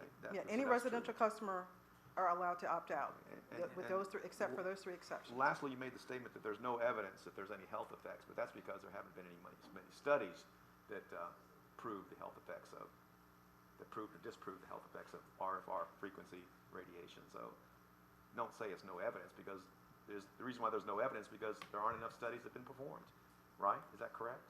I don't know if that's correct, or just because the smart meter radio frequency is so small versus everything else that's in your home. Okay. So it's hard to say one thing is worse than something else. And Mr. Hedrick answered the question about the 20 to 24% increase if you get a smart meter. So I'm not going to ask that question. Thank you, Mr. Chair. And can I also introduce something just for comparison? I did bring the opt-out meter with us tonight, also compared to our residential meter. I will do one exhibit, if I may, for you on the opt-out, just to make sure we're all clear on how the technology works compared to how the technology on a smart meter is enabled. I appreciate the actually cut away for the presentation on the smart meter. That was actually very useful for our discussions. Here is the communication card that's within there that was highlighted in the display that, again, highlighted for two-way antennas. The smart meter that we have optioned for the program has no communication cards in it.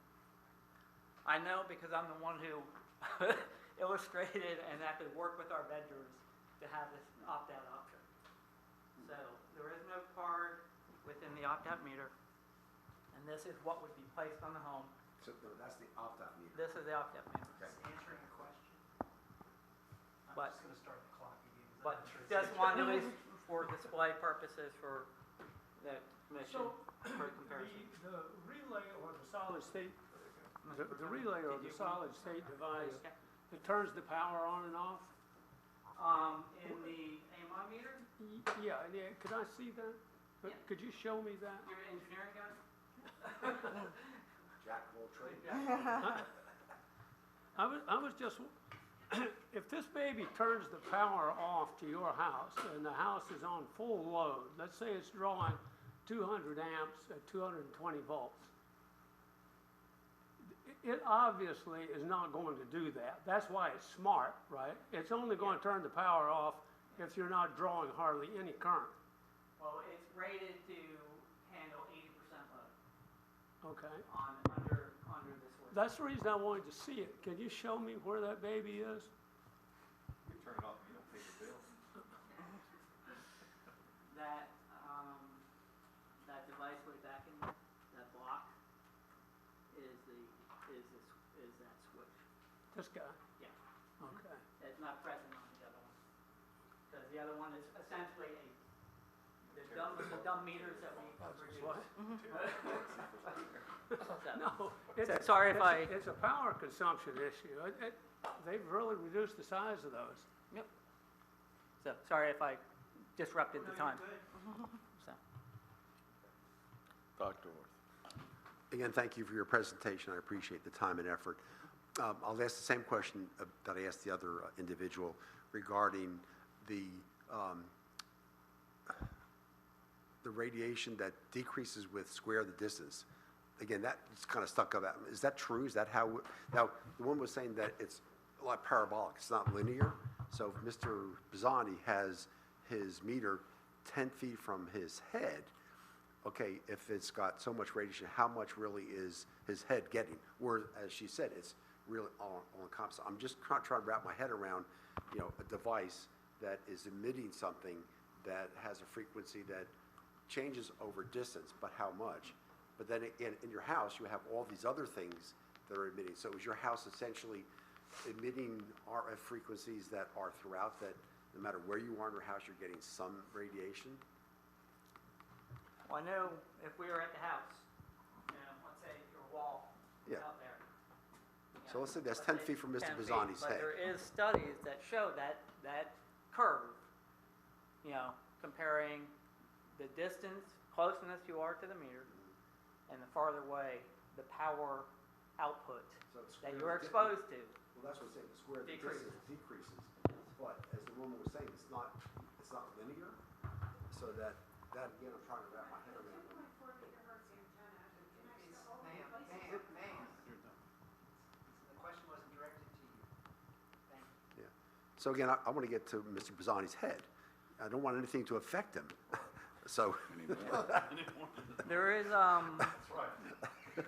for further study, there is, RF expertise groups in the industry that have, studies out there that show that where they've done those distance comparisons, also with individual meters, or also on gangbanks of apartments where, you see the big block of meters.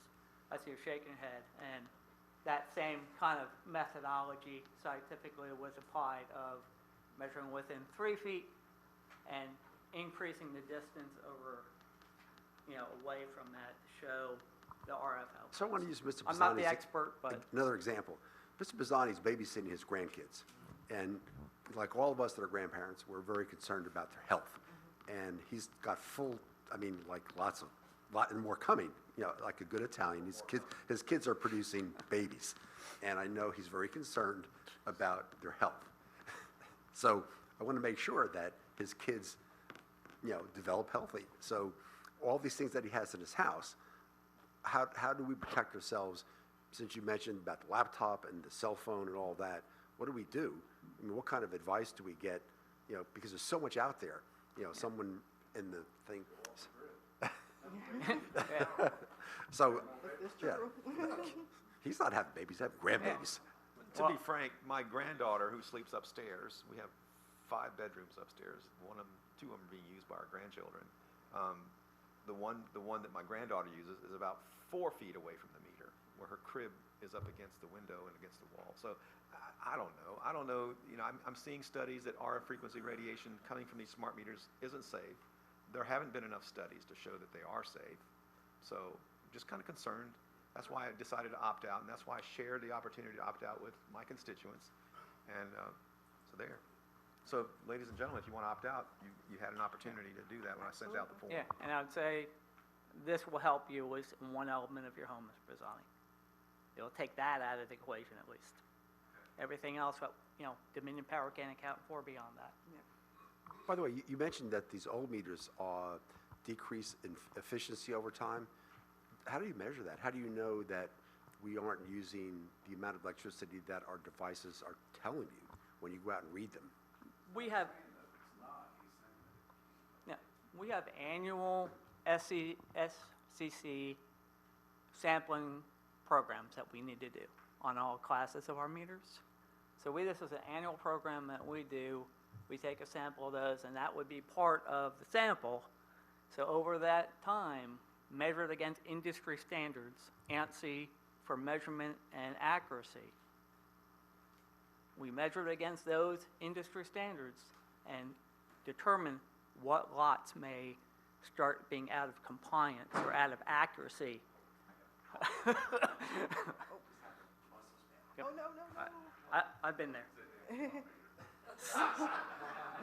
Remember, it's not on power. But just those sampling programs that we need to provide, we need to provide to the SEC on an annual basis. And I'm sure, you know, at some point in time, if they interest in that, we try to give some follow-up to that. More so than a question. I received my postcard. And I couldn't tell you if it was 2 weeks ago or 2 months ago, but we did receive the postcard. My only issue is the contractor came out. My wife and I both work from home. He got there at a time of day when she was on a call and could not get to the door. So I answered the door. Luckily, I called him before he went to the meter, which is easily accessible at my house. And the only problem I have is he had already hung his door tag, filled it out, hung it on the door when I answered it. So, and I caught him before he did it, because there's a chance they have to turn the power off. Not all the time does it cut off, because I just had my meter replaced when they buried the power to the house. If I'd been 30 seconds later, he could have shut the power off to the house and interrupted the video calls that we were both on. I wish there was a better process in place for the day of or the day before they're in your area, because they're not just coming to one house down that road. They're going to do the entire street or area. I would like to see a better process for that for our folks, because there are quite a few folks that work from home that could interfere or cause a disruption to their day. Absolutely, you're absolutely right. Yes, I would definitely take that back. I have to go with the same story, because I got the card, but I get so much stupid mail, I don't pay attention to it. I didn't get a card on my door, and it's my office that's out behind the house, that just because it's a converted garage that's strictly just an office that I have to pay more for because it's in my business name. But still, I have to pay more kilowatts because it's in a business, which is ridiculous, but we won't go there. But didn't get a door hanger, and the meter's right beside the door.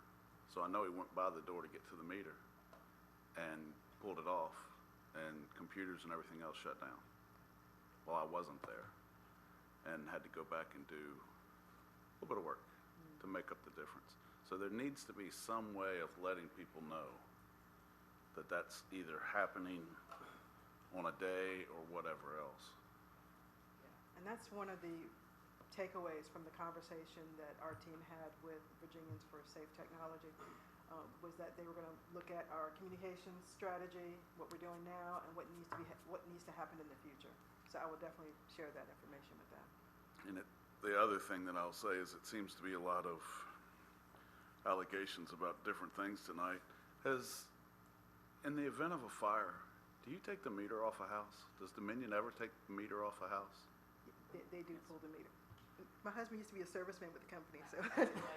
We pull the meter on every fire. And what happens to it? We take it into the office. Because we pull that meter in order to keep the firefighters safe. Come on up to the, Oh, I'm sorry. Husband James Stark, former line worker. We used to get what was called a fire call. Every fire, we went to it, and we pulled the meters, and we talked to the fire chief and said, is there anything else that we need to do for you while we're here? That's to keep his people safe.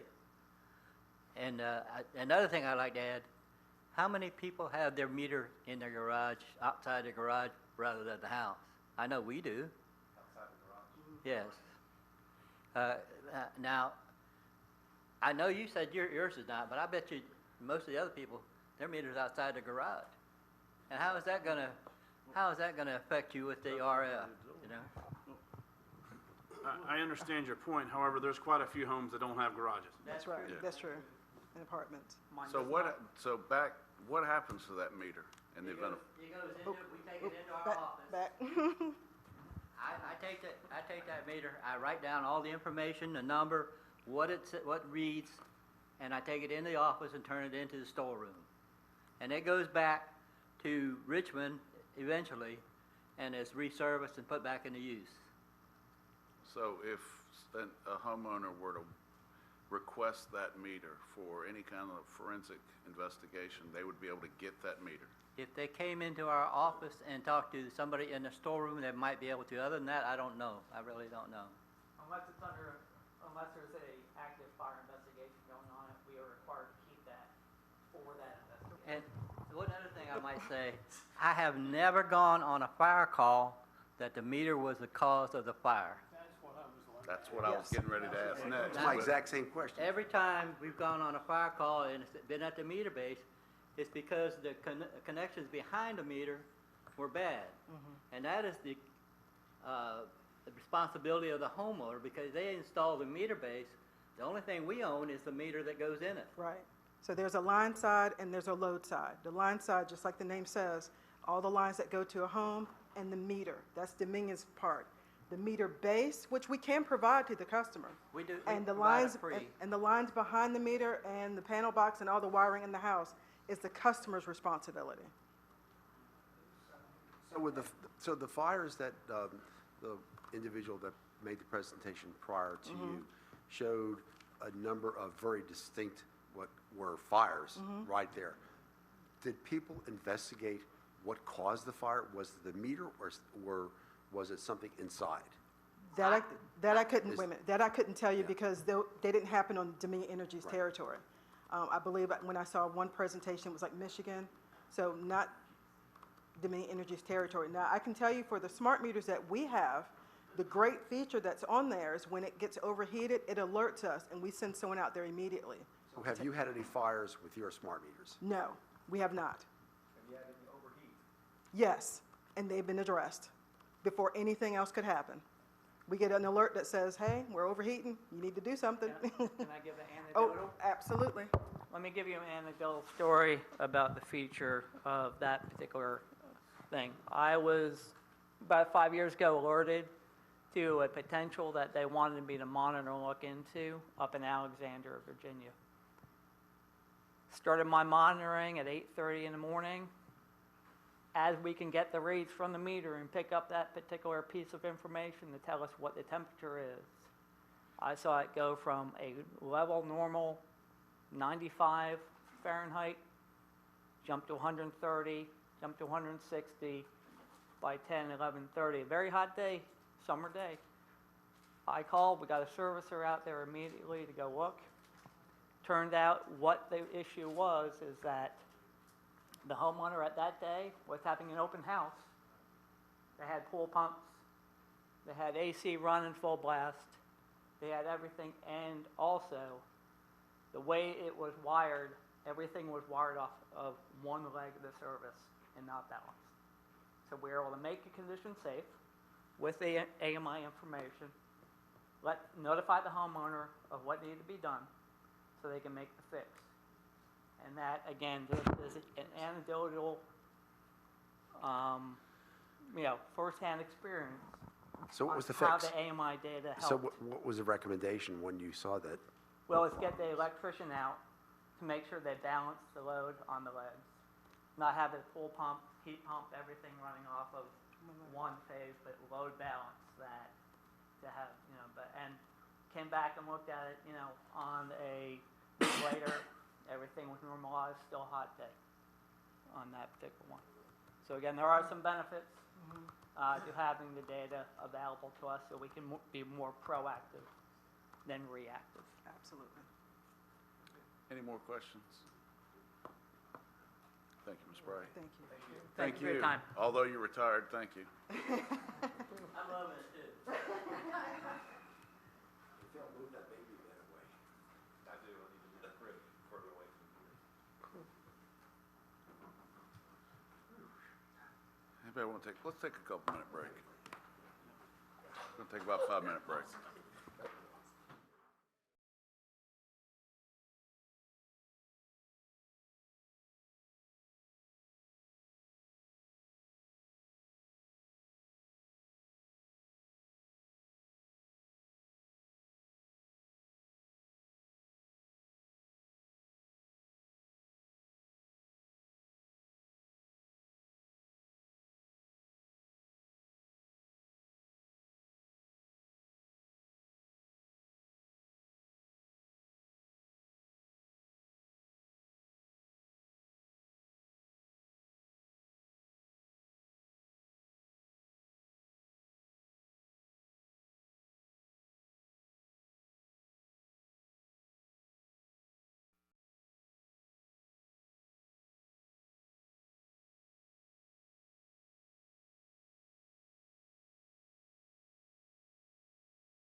Oh, let's see, at 6 o'clock, we've got a public hearing. It's 6 o'clock somewhere. Mountain time. Okay, a public hearing to consider issuance of general obligation bond through the Virginia Public School Authority, VPSA, not to exceed $35 million. Maria Calloway, Director of Financial Services. Good evening. So the public hearing this evening I'm just going to give you a few bullet points real quick, and then there is a resolution in your board packet. So in March of 2022, the board approved the initial borrowing for several school capital projects with the anticipation that there would be another follow-up borrowing as well. So tonight we're holding the public hearing for that second borrowing, and these funds are going to be namely for the Gloucester High School completion of the renovation. There is $75,000 to reimburse expenditures on the Achilles Bus Loop project. That project is completed. This is just a reimbursement. The amount needed is based on the project bid, and it has been reduced by some cost savings. There is another agenda item this evening to reallocate some of that cost savings to the Gloucester High School project, which then reduces the amount that we need to borrow in this borrowing. The savings from those projects amounted to $329,000. That was from the school lighting, roofing, HVAC, playground, and paving projects, which all came in under budget. So you'll see that resolution later in your agenda. We also have accounted for some interest earnings. Those bonds sit in a trustee account, the bond funds, so we've earned some interest. We've accounted for spending some of that interest in this borrowing as well. So that also reduced the amount that we needed to borrow. Also, our Davenport advisors did provide an updated interest rate for us today. Interest rates have gone up a little bit, but they're still well within what our advisors have projected for this bond. Lastly, I apparently had 2022 on my mind when I did this agenda item form. The application is due on October 6th of 2023, not 2022. So thank you, Mr. Hedrick, for catching that. Second application for the bonds. This particular resolution is due to the VPSA by October 6th, yes, sir. If you don't have any questions, there is a resolution on page 100. Couple questions. Yeah, just to make sure, these Oh, are... wait. Yeah, go ahead. We'll have the public hearing Yeah, after. so Oh, yeah. So these funds that we're borrowing, again, is the 1% sales tax that is kept separately so that the funds are there specifically allocated for the high school, can't be touched by anything else. Just so the citizens know, since there's been a lot of discussion earlier about borrowing and debt limit and all that, correct? Right. Yes, sir. Okay. So these bonds are going to be paid for with that school sales tax, and the specific amount needed on the debt service for this project is set aside each year out of those funds. So, Mr. Chair, Yeah, Mr. Bazzani. so are the bonds, the $35 million, going to be done in one full borrowing, or is it going to be done incrementally over time? This as they $35 need the million will be funds? done in one single borrowing. One single borrowing, and Yes. what happens if they come under budget again? Then that will go back to principal, or it will be at the board's discretion. We'd bring that back. Are to they the at a board. point where they need the actual second? Yes. They are at the point in They terms are, of yes, sir. cost? Okay. Okay, let's open the public hearing. If there's any citizen that would like to speak, please come forward. Mr. Brown?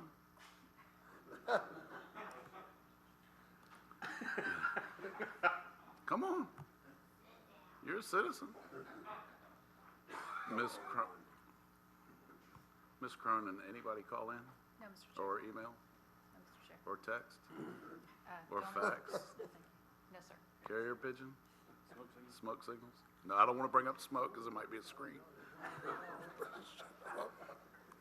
What? Okay, let's close the citizen comment period.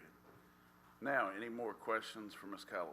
Yes, I have one. Maybe two. Ms. Calloway. Depending on the answers.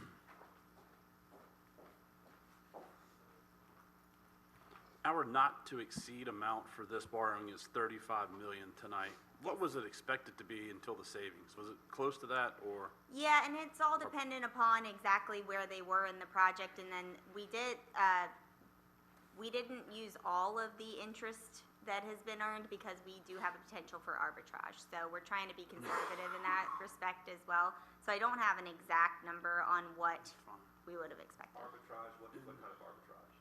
So arbitrage is if you've earned too much interest on those bond proceeds as they've been in the trustee account. So we're saving, that interest sits in a separate account from the principal, and then we have consultants that calculate what our potential payment to the IRS would be. And then my other question, because I looked at this Thursday when it came out, and I am drawing an absolute blank, and I can't find it fast enough. What is it, our expected rate for this borrowing, interest rate? This one is, as of today or yesterday, 4.25%. Okay. When did you get your packet? Thursday? Thursday. Online. Yesterday. It comes online on Thursday, so I look at it then. Oh, And I looked at it, and it was escaping me, so thank you. Yeah, Mr. Cronin sends an email out when it's ready. Okay. So we can look at it, just even if we don't get it in the mail, we can look at it online. Any more questions? The resolution is on page 100. Yeah. It's a long resolution. It's I'd like to almost like a resolution I. make the motion to accept. No, second. Ms. Steele, One question, well, Mr. Chair. yes, sir. Mr. Wilmot, have you reviewed this resolution and it's Yes. satisfactory to you? Yes. Okay. It wouldn't be in the packet if it was. Ms. Steele, Just making sure. will you poll the board? Dr. Orth? Yes. Mr. Smith? Yes. Mr. Hutson? Yes. Mr. Chriscoe? Yes. Mr. Hedrick? Yes. Mr. Bazzani? Yes. Mr. Gibson? Motion carries. All right, the next public hearing is to consider the annual update of the Gloucester County Code, Chapter 6, Stormwater Watershed Map. Kevin Landry, Environmental Programs Manager.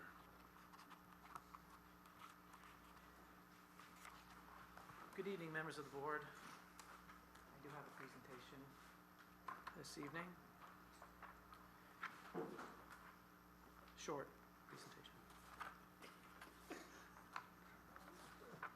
Thank you.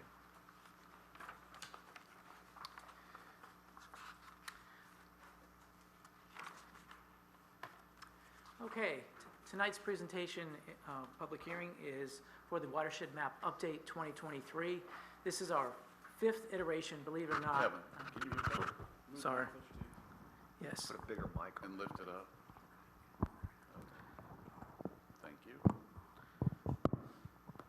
I've never, at this height, I've never really had problems being far away from mics, so. So let's have a brief history here. We'll just go over a little bit here. So the board adopted the revisions to the Chapter 6 Stormwater ordinance back in September of 2019. So it requires a 3-tiered approach to water control standards. So if we were to look at that as, say, low, medium, and high, those 3 tiers, so the high is basically the current standard of all projects over an acre. That's the standard that they have to meet. It's not high for them, but it's high for, it would be high in our 3-tiered approach. Okay, so that 3-tiered approach is based on the imperviousness of a given hydrologic unit code. And so in Gloucester, there are 11 hydrologic unit codes. And so the more imperviousness that exists in a hydrologic unit code, the more stringent the engineering that is required. So the watershed map is required as part of the Chapter 6 revisions. And the regulations require that the map be updated annually. So the imperviousness is listed by percentage in each hydrologic unit code. And the first watershed map that we adopted in 2019 is seen here. This is the recorded version back then. At the time, it was fine when we did it, but it's been a little cluttered and it's been refined over the years for simplicity. One important thing to note for this 2023 update, so we've had data refinements that have happened over time, over these 5 years. And so the data refinements have led to increases in the hydrologic unit code imperviousness percentages. But this increase is, these data refinements are not development related, okay? So just because there's an increase, it's not because of extra or all this construction or solar facilities that we have in our county or the new reserve that's coming in, any of that. It's just data refinements that have led to that increase.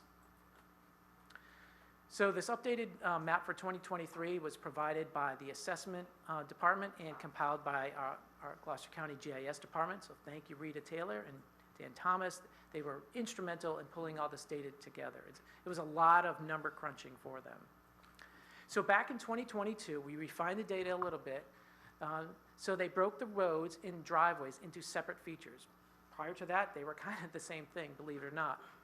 They added center lines to the roads, basically making roads 24 feet in total width, and driveways with their buffers, they were 10 feet wide.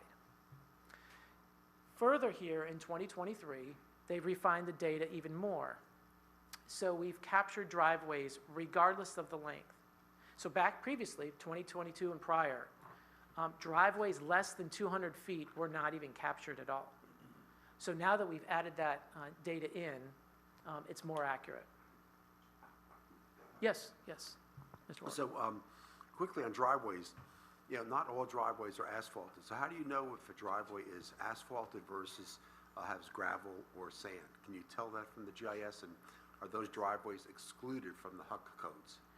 No, those driveways are included. If they can, if there's driveways that have shown up and they access a house, they're considered to be compacted. They have vectors that they put over, the layers that they put over those driveways. And so they can generally tell what, the difference is, whether they're asphalt, based on the color reflection. Right.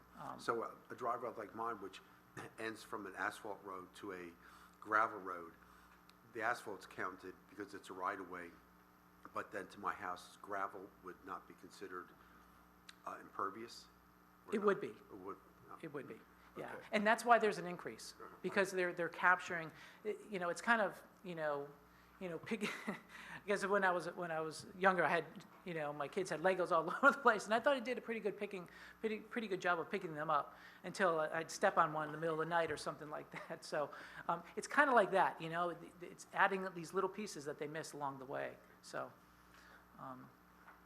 all right. So we did have increases in imperviousness in all HUC codes except Meg's Bay and the Dragon Run Swamp. And I talked to Rita about that, and so basically, I asked her why, that's way up, kind of remote Gloucester way. So how can it go down if you added more things? But she said there were some trails and things that were not driveways, but they were counted as driveways. And so they refined that data to make sure that what you're looking at is not just a trail that wanders through the woods somewhere, but is actually a driveway.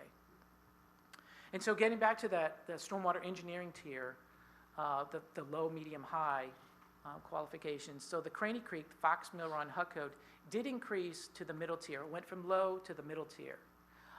But that's still below the current standard that any project over an acre has to meet. So the good thing is that no areas are in the most stringent stormwater engineering criteria tier. So this ultimately benefits projects less than an acre. But it has to be the right mix of project too.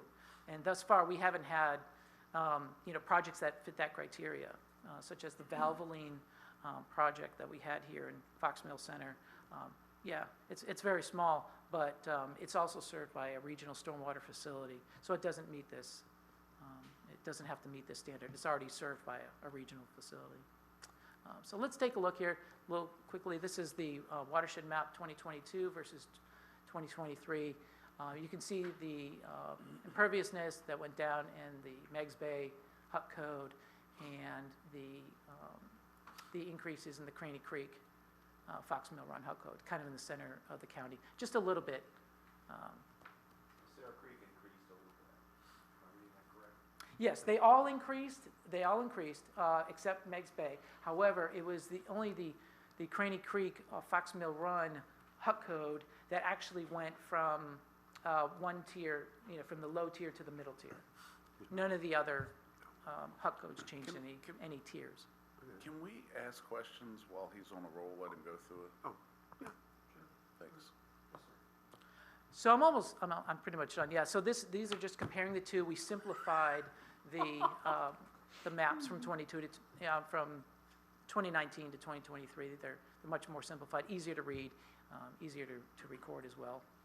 So that's really it. This is our 5th iteration. I consider this, something kind of like, to always have available for the smaller projects when they come along, that it would help our small businesses. They wouldn't have to do, the current standard that all these, your Walmarts and your malls and your big projects have to meet. So it is helpful for the smaller projects, but they have to, it's like that's a certain slice of a pie. They have to meet the criteria. Does anybody have any questions? Dr. Orth? So do you anticipate any additional refinements? I mean, it sounds like you've covered all the bases for getting to a really accurate assessment of impervious surfaces. Do you sense anything else that could change other than buildings that would come online? I can't foresee any, because it has taken a while to get the data that we got in 2019 was the VGen data. It's sort of like, it's from satellites, a very generic kind of thing. And it's taken this long to kind of refine it. But I don't see any major things, increasing, the percentages. Have we made any headway with the reservoir being an impervious surface? Is that still kind of a... I knew that question was going to come up, and I am prepared for it. But I would have to say that yes, it is still considered impervious by DEQ, and I would encourage the board to keep that on their legislative agenda for upcoming. Mr. Chriscoe? Yes, Mr. Landry, on your slide here, where it says road center lines added with 12-foot buffers, is that an average of our roads, or is that, I'm just trying to figure that out. Are we saying, is that state roads, private roads? Because there are quite a few roads in this county that are not 24 feet total width. Yeah, no, it's not like they averaged, they didn't take 17 and make it like that. But yeah, that was added to as a rule to kind of like your Hickory Forks and your smaller roads, even private roads. Yeah, I just think that I would like to see how that worked out, the calculations, because my road is not 24 feet wide that I live on, and it's just curious as to where that number came from. My road's only 5 feet in front of me, 5 feet wide. Wow. State road. Well, I can talk to Rita, and we can get that information. We can get back to you. Sure. School bus is wider than 6 feet. Not my road, come down my road, they gotta pull off. Smith saw himself. They're wider than 6 feet. Any more questions? All right, let's open the citizen comment period. Mr. Brown? Citizens out there? There's a citizen. Staff or citizen? Some are. I guess all are. Mr. Brown? Any notification? All right, well, let's close the citizen comment period. Motion to approve the resolution on page 123. Any more questions? All right, Ms. Steele. Mr. Smith? Yes. Mr. Hutson? Yes. Mr. Chriscoe? Yes. Mr. Hedrick? Yes. Mr. Bazzani? Yes. Mr. Gibson? Yes. Dr. Orth?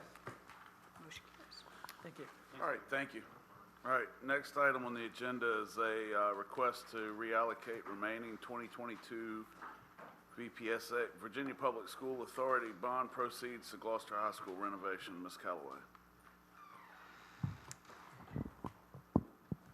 Good evening again. All right, so as I mentioned during the public hearing, let me flip this for you. So as mentioned during the public hearing, the amount that we requested, the $35 million for that particular bond, does take into consideration the reallocation of the 2022 bond proceeds. So what happened is in March of 2022, when that bond was approved, the board put specific amounts for each project. So what happened is as those projects were completed under budget, it left certain amounts of proceeds to be unspent but still allocated. So this resolution is requesting that the board basically deallocate those proceeds for those projects and instead redirect them to the ongoing Gloucester High School renovation project. So that resolution is on page 140 of your board packet, and I'm happy to answer any questions. Any questions? I just have one, and this sort of pertains but does not. The other last meeting we had, we were shown how our 1% is performing. And where are we, what was that number again, how we're performing? Or I know we're overperforming. Overperforming, yeah, I believe it's 11 million collected to date, and about 5.8 brought in fiscal year 2023 compared to 5.5 budgeted. So that's one, we've had 1 year of collection, correct? Is that all, or 2 years? Two. 2 years of Two collection. full, yes. Okay. I'm just trying to remember, because as we are talking about the referendum and everything else, it'd be interesting to watch that. If we keep that same accrual rate, it would be nice to perhaps roll the athletic facility into this borrowing for the high school as well, and taking it so we don't have to borrow the full 2-cent burden. And I asked Mr. Wilmot to weigh in. It's been several, maybe months ago now, but that facility does appear to qualify based off the initial review. But that assumes that the referendum passes. No. Regardless of if the referendum passes, if this 1% sales tax revenue that we have continues, let's say for the next 9 years, it outperforms. Then all of a sudden, if we're at year 9 and we have managed to take care of all of our debt for the school project, and we're sitting there with the excess that would cover the athletic facility, then we can pay for the athletic facility out of that same bond revenue that's already existing. Got it. A quick question on the transportation facility. I thought we had, maybe there's so many numbers. I thought it was 7 million instead of 5 million. So the 5 million was just the not to exceed of bond proceeds. Oh, okay. 2.6 million came from the general Right, fund okay. balance. Gotcha, sorry. Yep. Chair, make a motion to adopt the resolution on page 140. Second. Oh, we already had a motions. Oh, did we? Oh, did we? No, we didn't. Okay. Any more questions? Ms. Steele, will you poll the board? Mr. Hutson? Yes. Mr. Chriscoe? Yes. Mr. Hedrick? Yes. Mr. Bazzani? Yes. Mr. Gibson? Yes. Dr. Orth? Mr. Smith? Yes. Motion carries. Next item is a discussion on traffic calming options and the procedure. Ms. Steele. So I believe that this started because some members from the board had people that were calling and asking could they get speed bumps or speed humps on their roads. And it's been a while since the discussion has been held before the board on how the process is handled. And Ms. Cronin picked up a lot of the information for us, and also noted that the packet from VDOT has changed. In other words, it was so long ago that that part has been updated. So we can go into this as much as you'd like to. Tonight, we're kind of looking if there's direction of if you would like to have any more information, or if you want to proceed on anything. The first portion of the program talks about the criteria of when can a road be studied even, for the first part. And so you have a 10% requirement of the people who live on that road, which could be in a case of 10 people on a road, just one person could say, I want something, done. The road has to have the 25 mile an hour, speed limit. It has to have the houses facing the road instead of the back. So there's specific criteria that if some citizen calls you, the first thing you could do is say, okay, let me get this again and look and see, does this road even qualify for traffic calming as a measure? then if it does, then there's the process, and there's an engineering cost that's involved, and there's not like a set fee on these things, and it implies in the materials that everybody's got skin in the game. The HOA or the civic association that is involved around the road, the board potentially, either designating, from our funds, and potentially also VDOT from some of their accounts. So the second portion of the document, which is your traffic calming guide for neighborhood streets, starts on page 161. That's the longer document, and it has a number of images of showing different things that can be done. So this again is the process. It's something I believe Mr. Wilmot helped on a number of years ago, but we have not adopted our own traffic calming ordinance or procedures. We have the state's information that we start with. And that's the first time we've seen this? In years.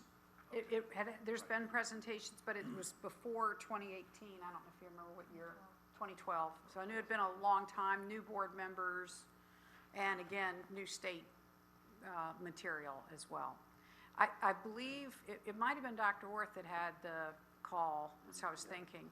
And I don't know if you all are if there's more people who are asking, but it's up to you if you'd like to go any further, but I know that this information at minimum should be helpful so that and when you do get calls, you can decide whether it's something that you want to bring up to the rest of the board and does it meet the initial criteria? Mr. Chriscoe. Is there any way that we can put a link to this on our county website?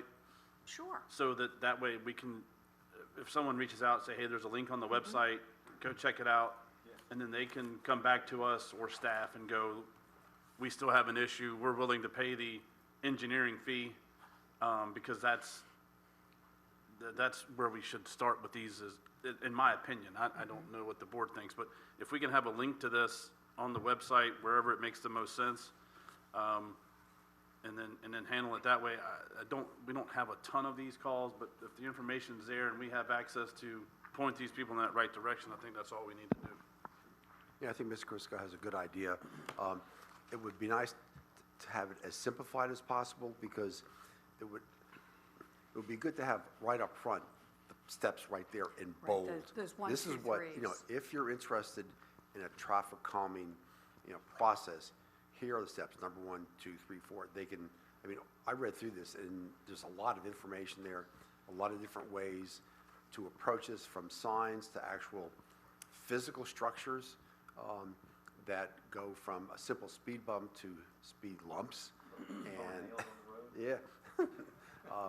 And I've been in different communities that have seen all aspects of the speed bump types, to where cars are diverted, whatever. But I like to make it as easy as possible for citizens, that when they open it up, not to be blown out by lots of information, just make it simple. Yes, Mr. Chriscoe. VDOT makes nothing simple.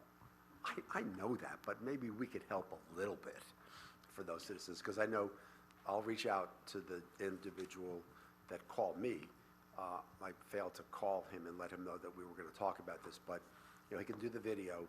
But if we can put this on the website, but before we do, have it initially where these are the steps, and here are the things that could be done, and then take it from there. Because I know he'll want to know, can the board do anything about traffic calming on his road? His concern was a lot of the delivery trucks are just speeding up and down. Amazon has that thing, they got to have that so many packages delivered at a time, and I know they go up and down our little road very fast, and we're a private road. Okay. Put a toll out there. You already paid the fee.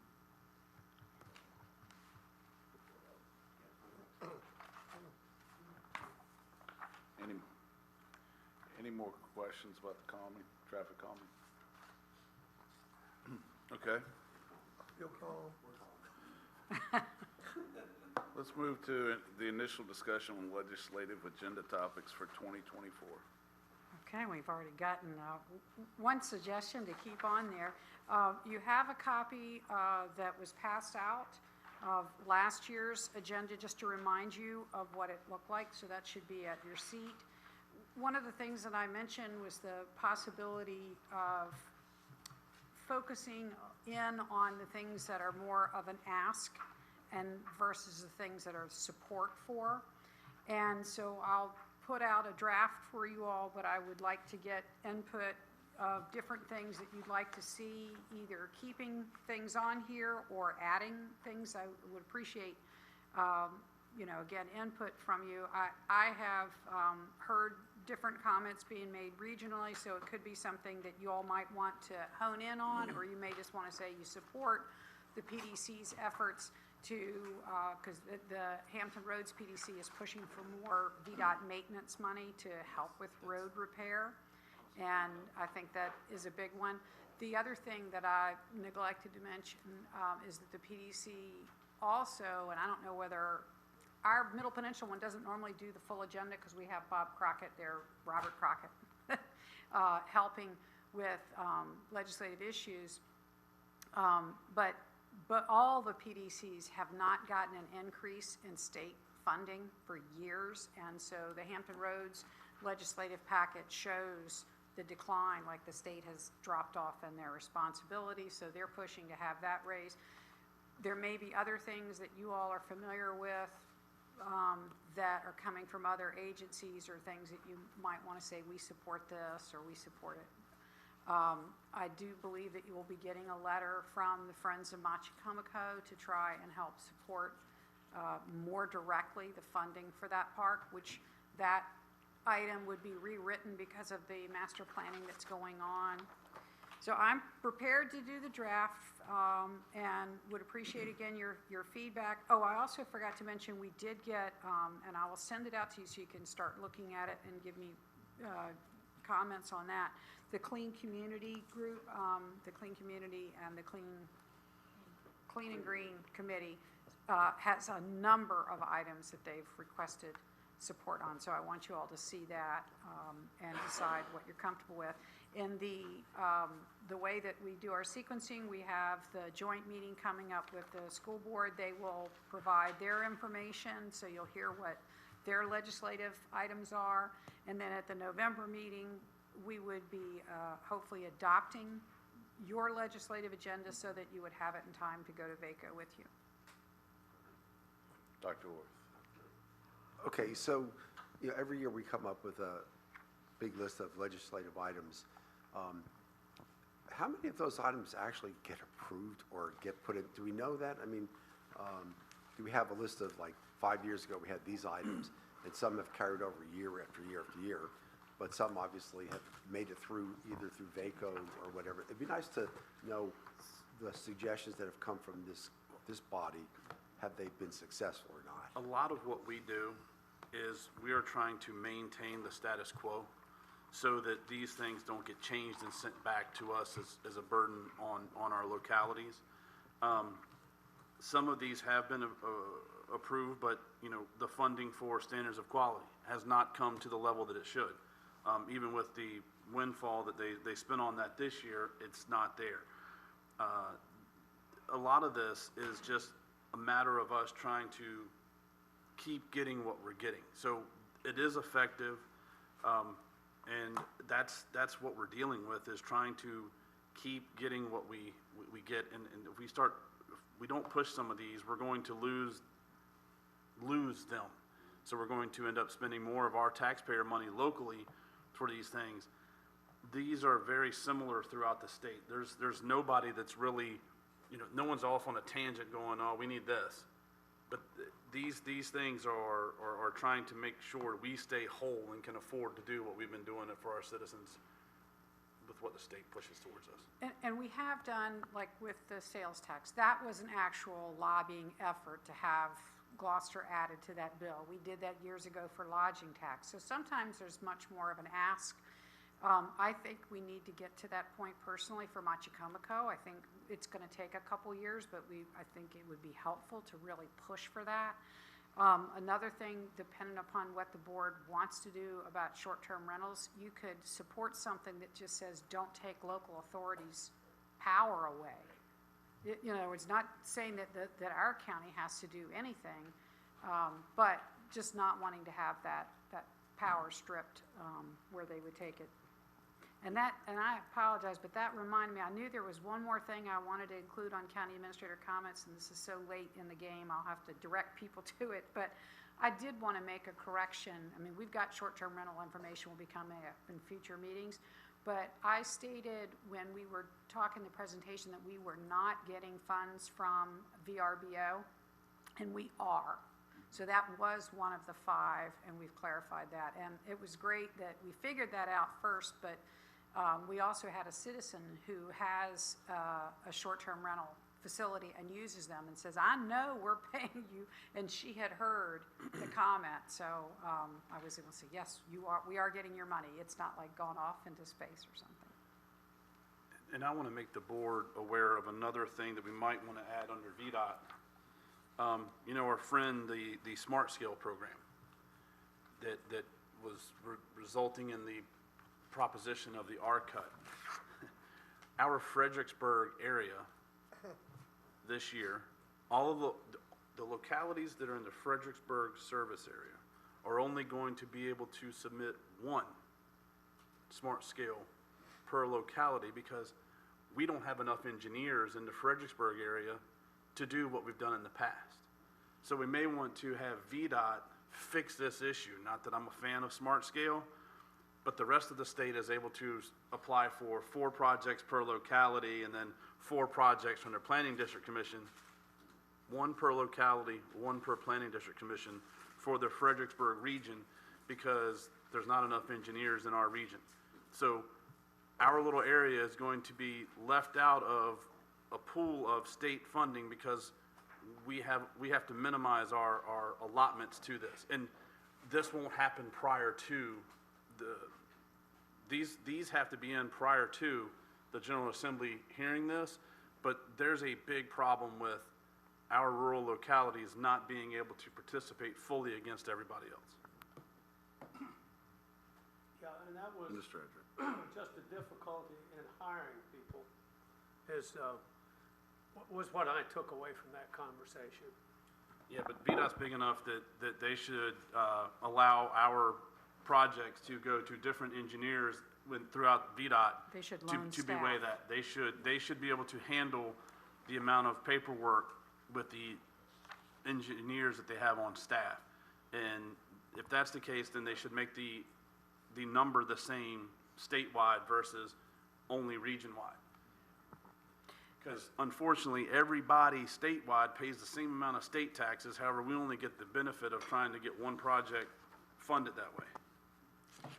And if I can, Mr. Chair, one more thing I wanted to mention. I haven't had a chance to talk to the sheriff yet on this, and the Sheriff's Association has a strong lobbying group.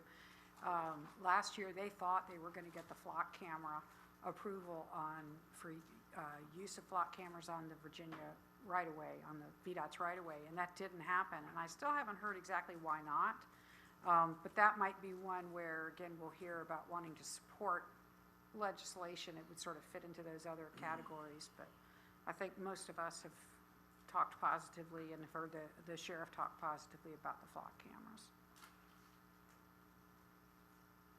Any more comments, questions? Next item is the decision to change the meeting calendar for the board retreat. Ms. Steele? It appears that November 30th is the best date for the retreat, so if you all are ready to confirm that, then it would be great to have a resolution of officially changing or a motion officially changing your calendar to include the November 30th date. So Okay. I know it was mentioned earlier, and I know it's 2 months out. What are we looking like for potentially this work session in November while we're changing the calendar? Ms. Cronin? That's the week of Thanksgiving. I don't believe we currently have any tentative topics for the 30th, for the second meeting in November. No, it's the 21st. The 8th. Oh, shoot, right, the 8th, sorry. Because it was the 7th. Because it's supposed to be the 7th. November 8th is the first meeting in November. Yeah, I'm sorry, you're asking about the second meeting in I'm talking November? about the 21st. Yep. And that's Thanksgiving 21st. week. We weren't sure whether the board would want to meet then or not. So That's what, before we make a motion on the 30th. I'll fix it. Well, before we fix it, do you see anything for the 21st? I currently do not have anything on the tentative topics list. And It's so we early, can but probably make sure. I don't have anything right now. Okay. So with that, Mr. Chair, I will make the motion that we amend our agenda to eliminate the November 21st meeting and then add the November 30th board retreat.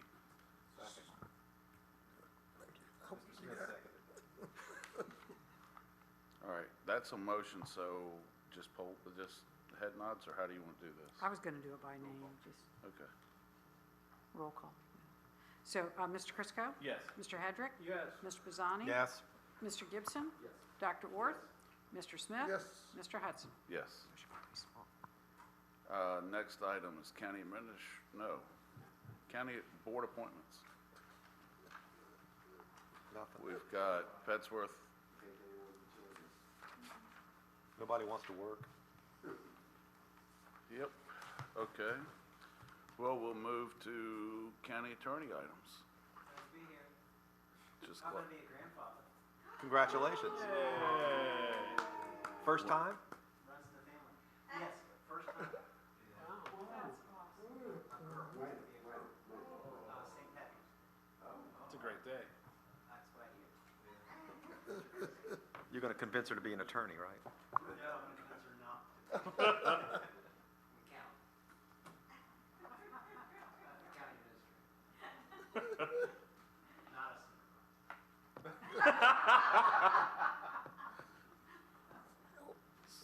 well, they could be an attorney and almost be both. what an attorney is, almost something. What about a real attorney? No, we'd have to go to Richmond. Yeah. But you went to Richmond, I did, I came back. working on it. Boards and commission reports? I've said enough.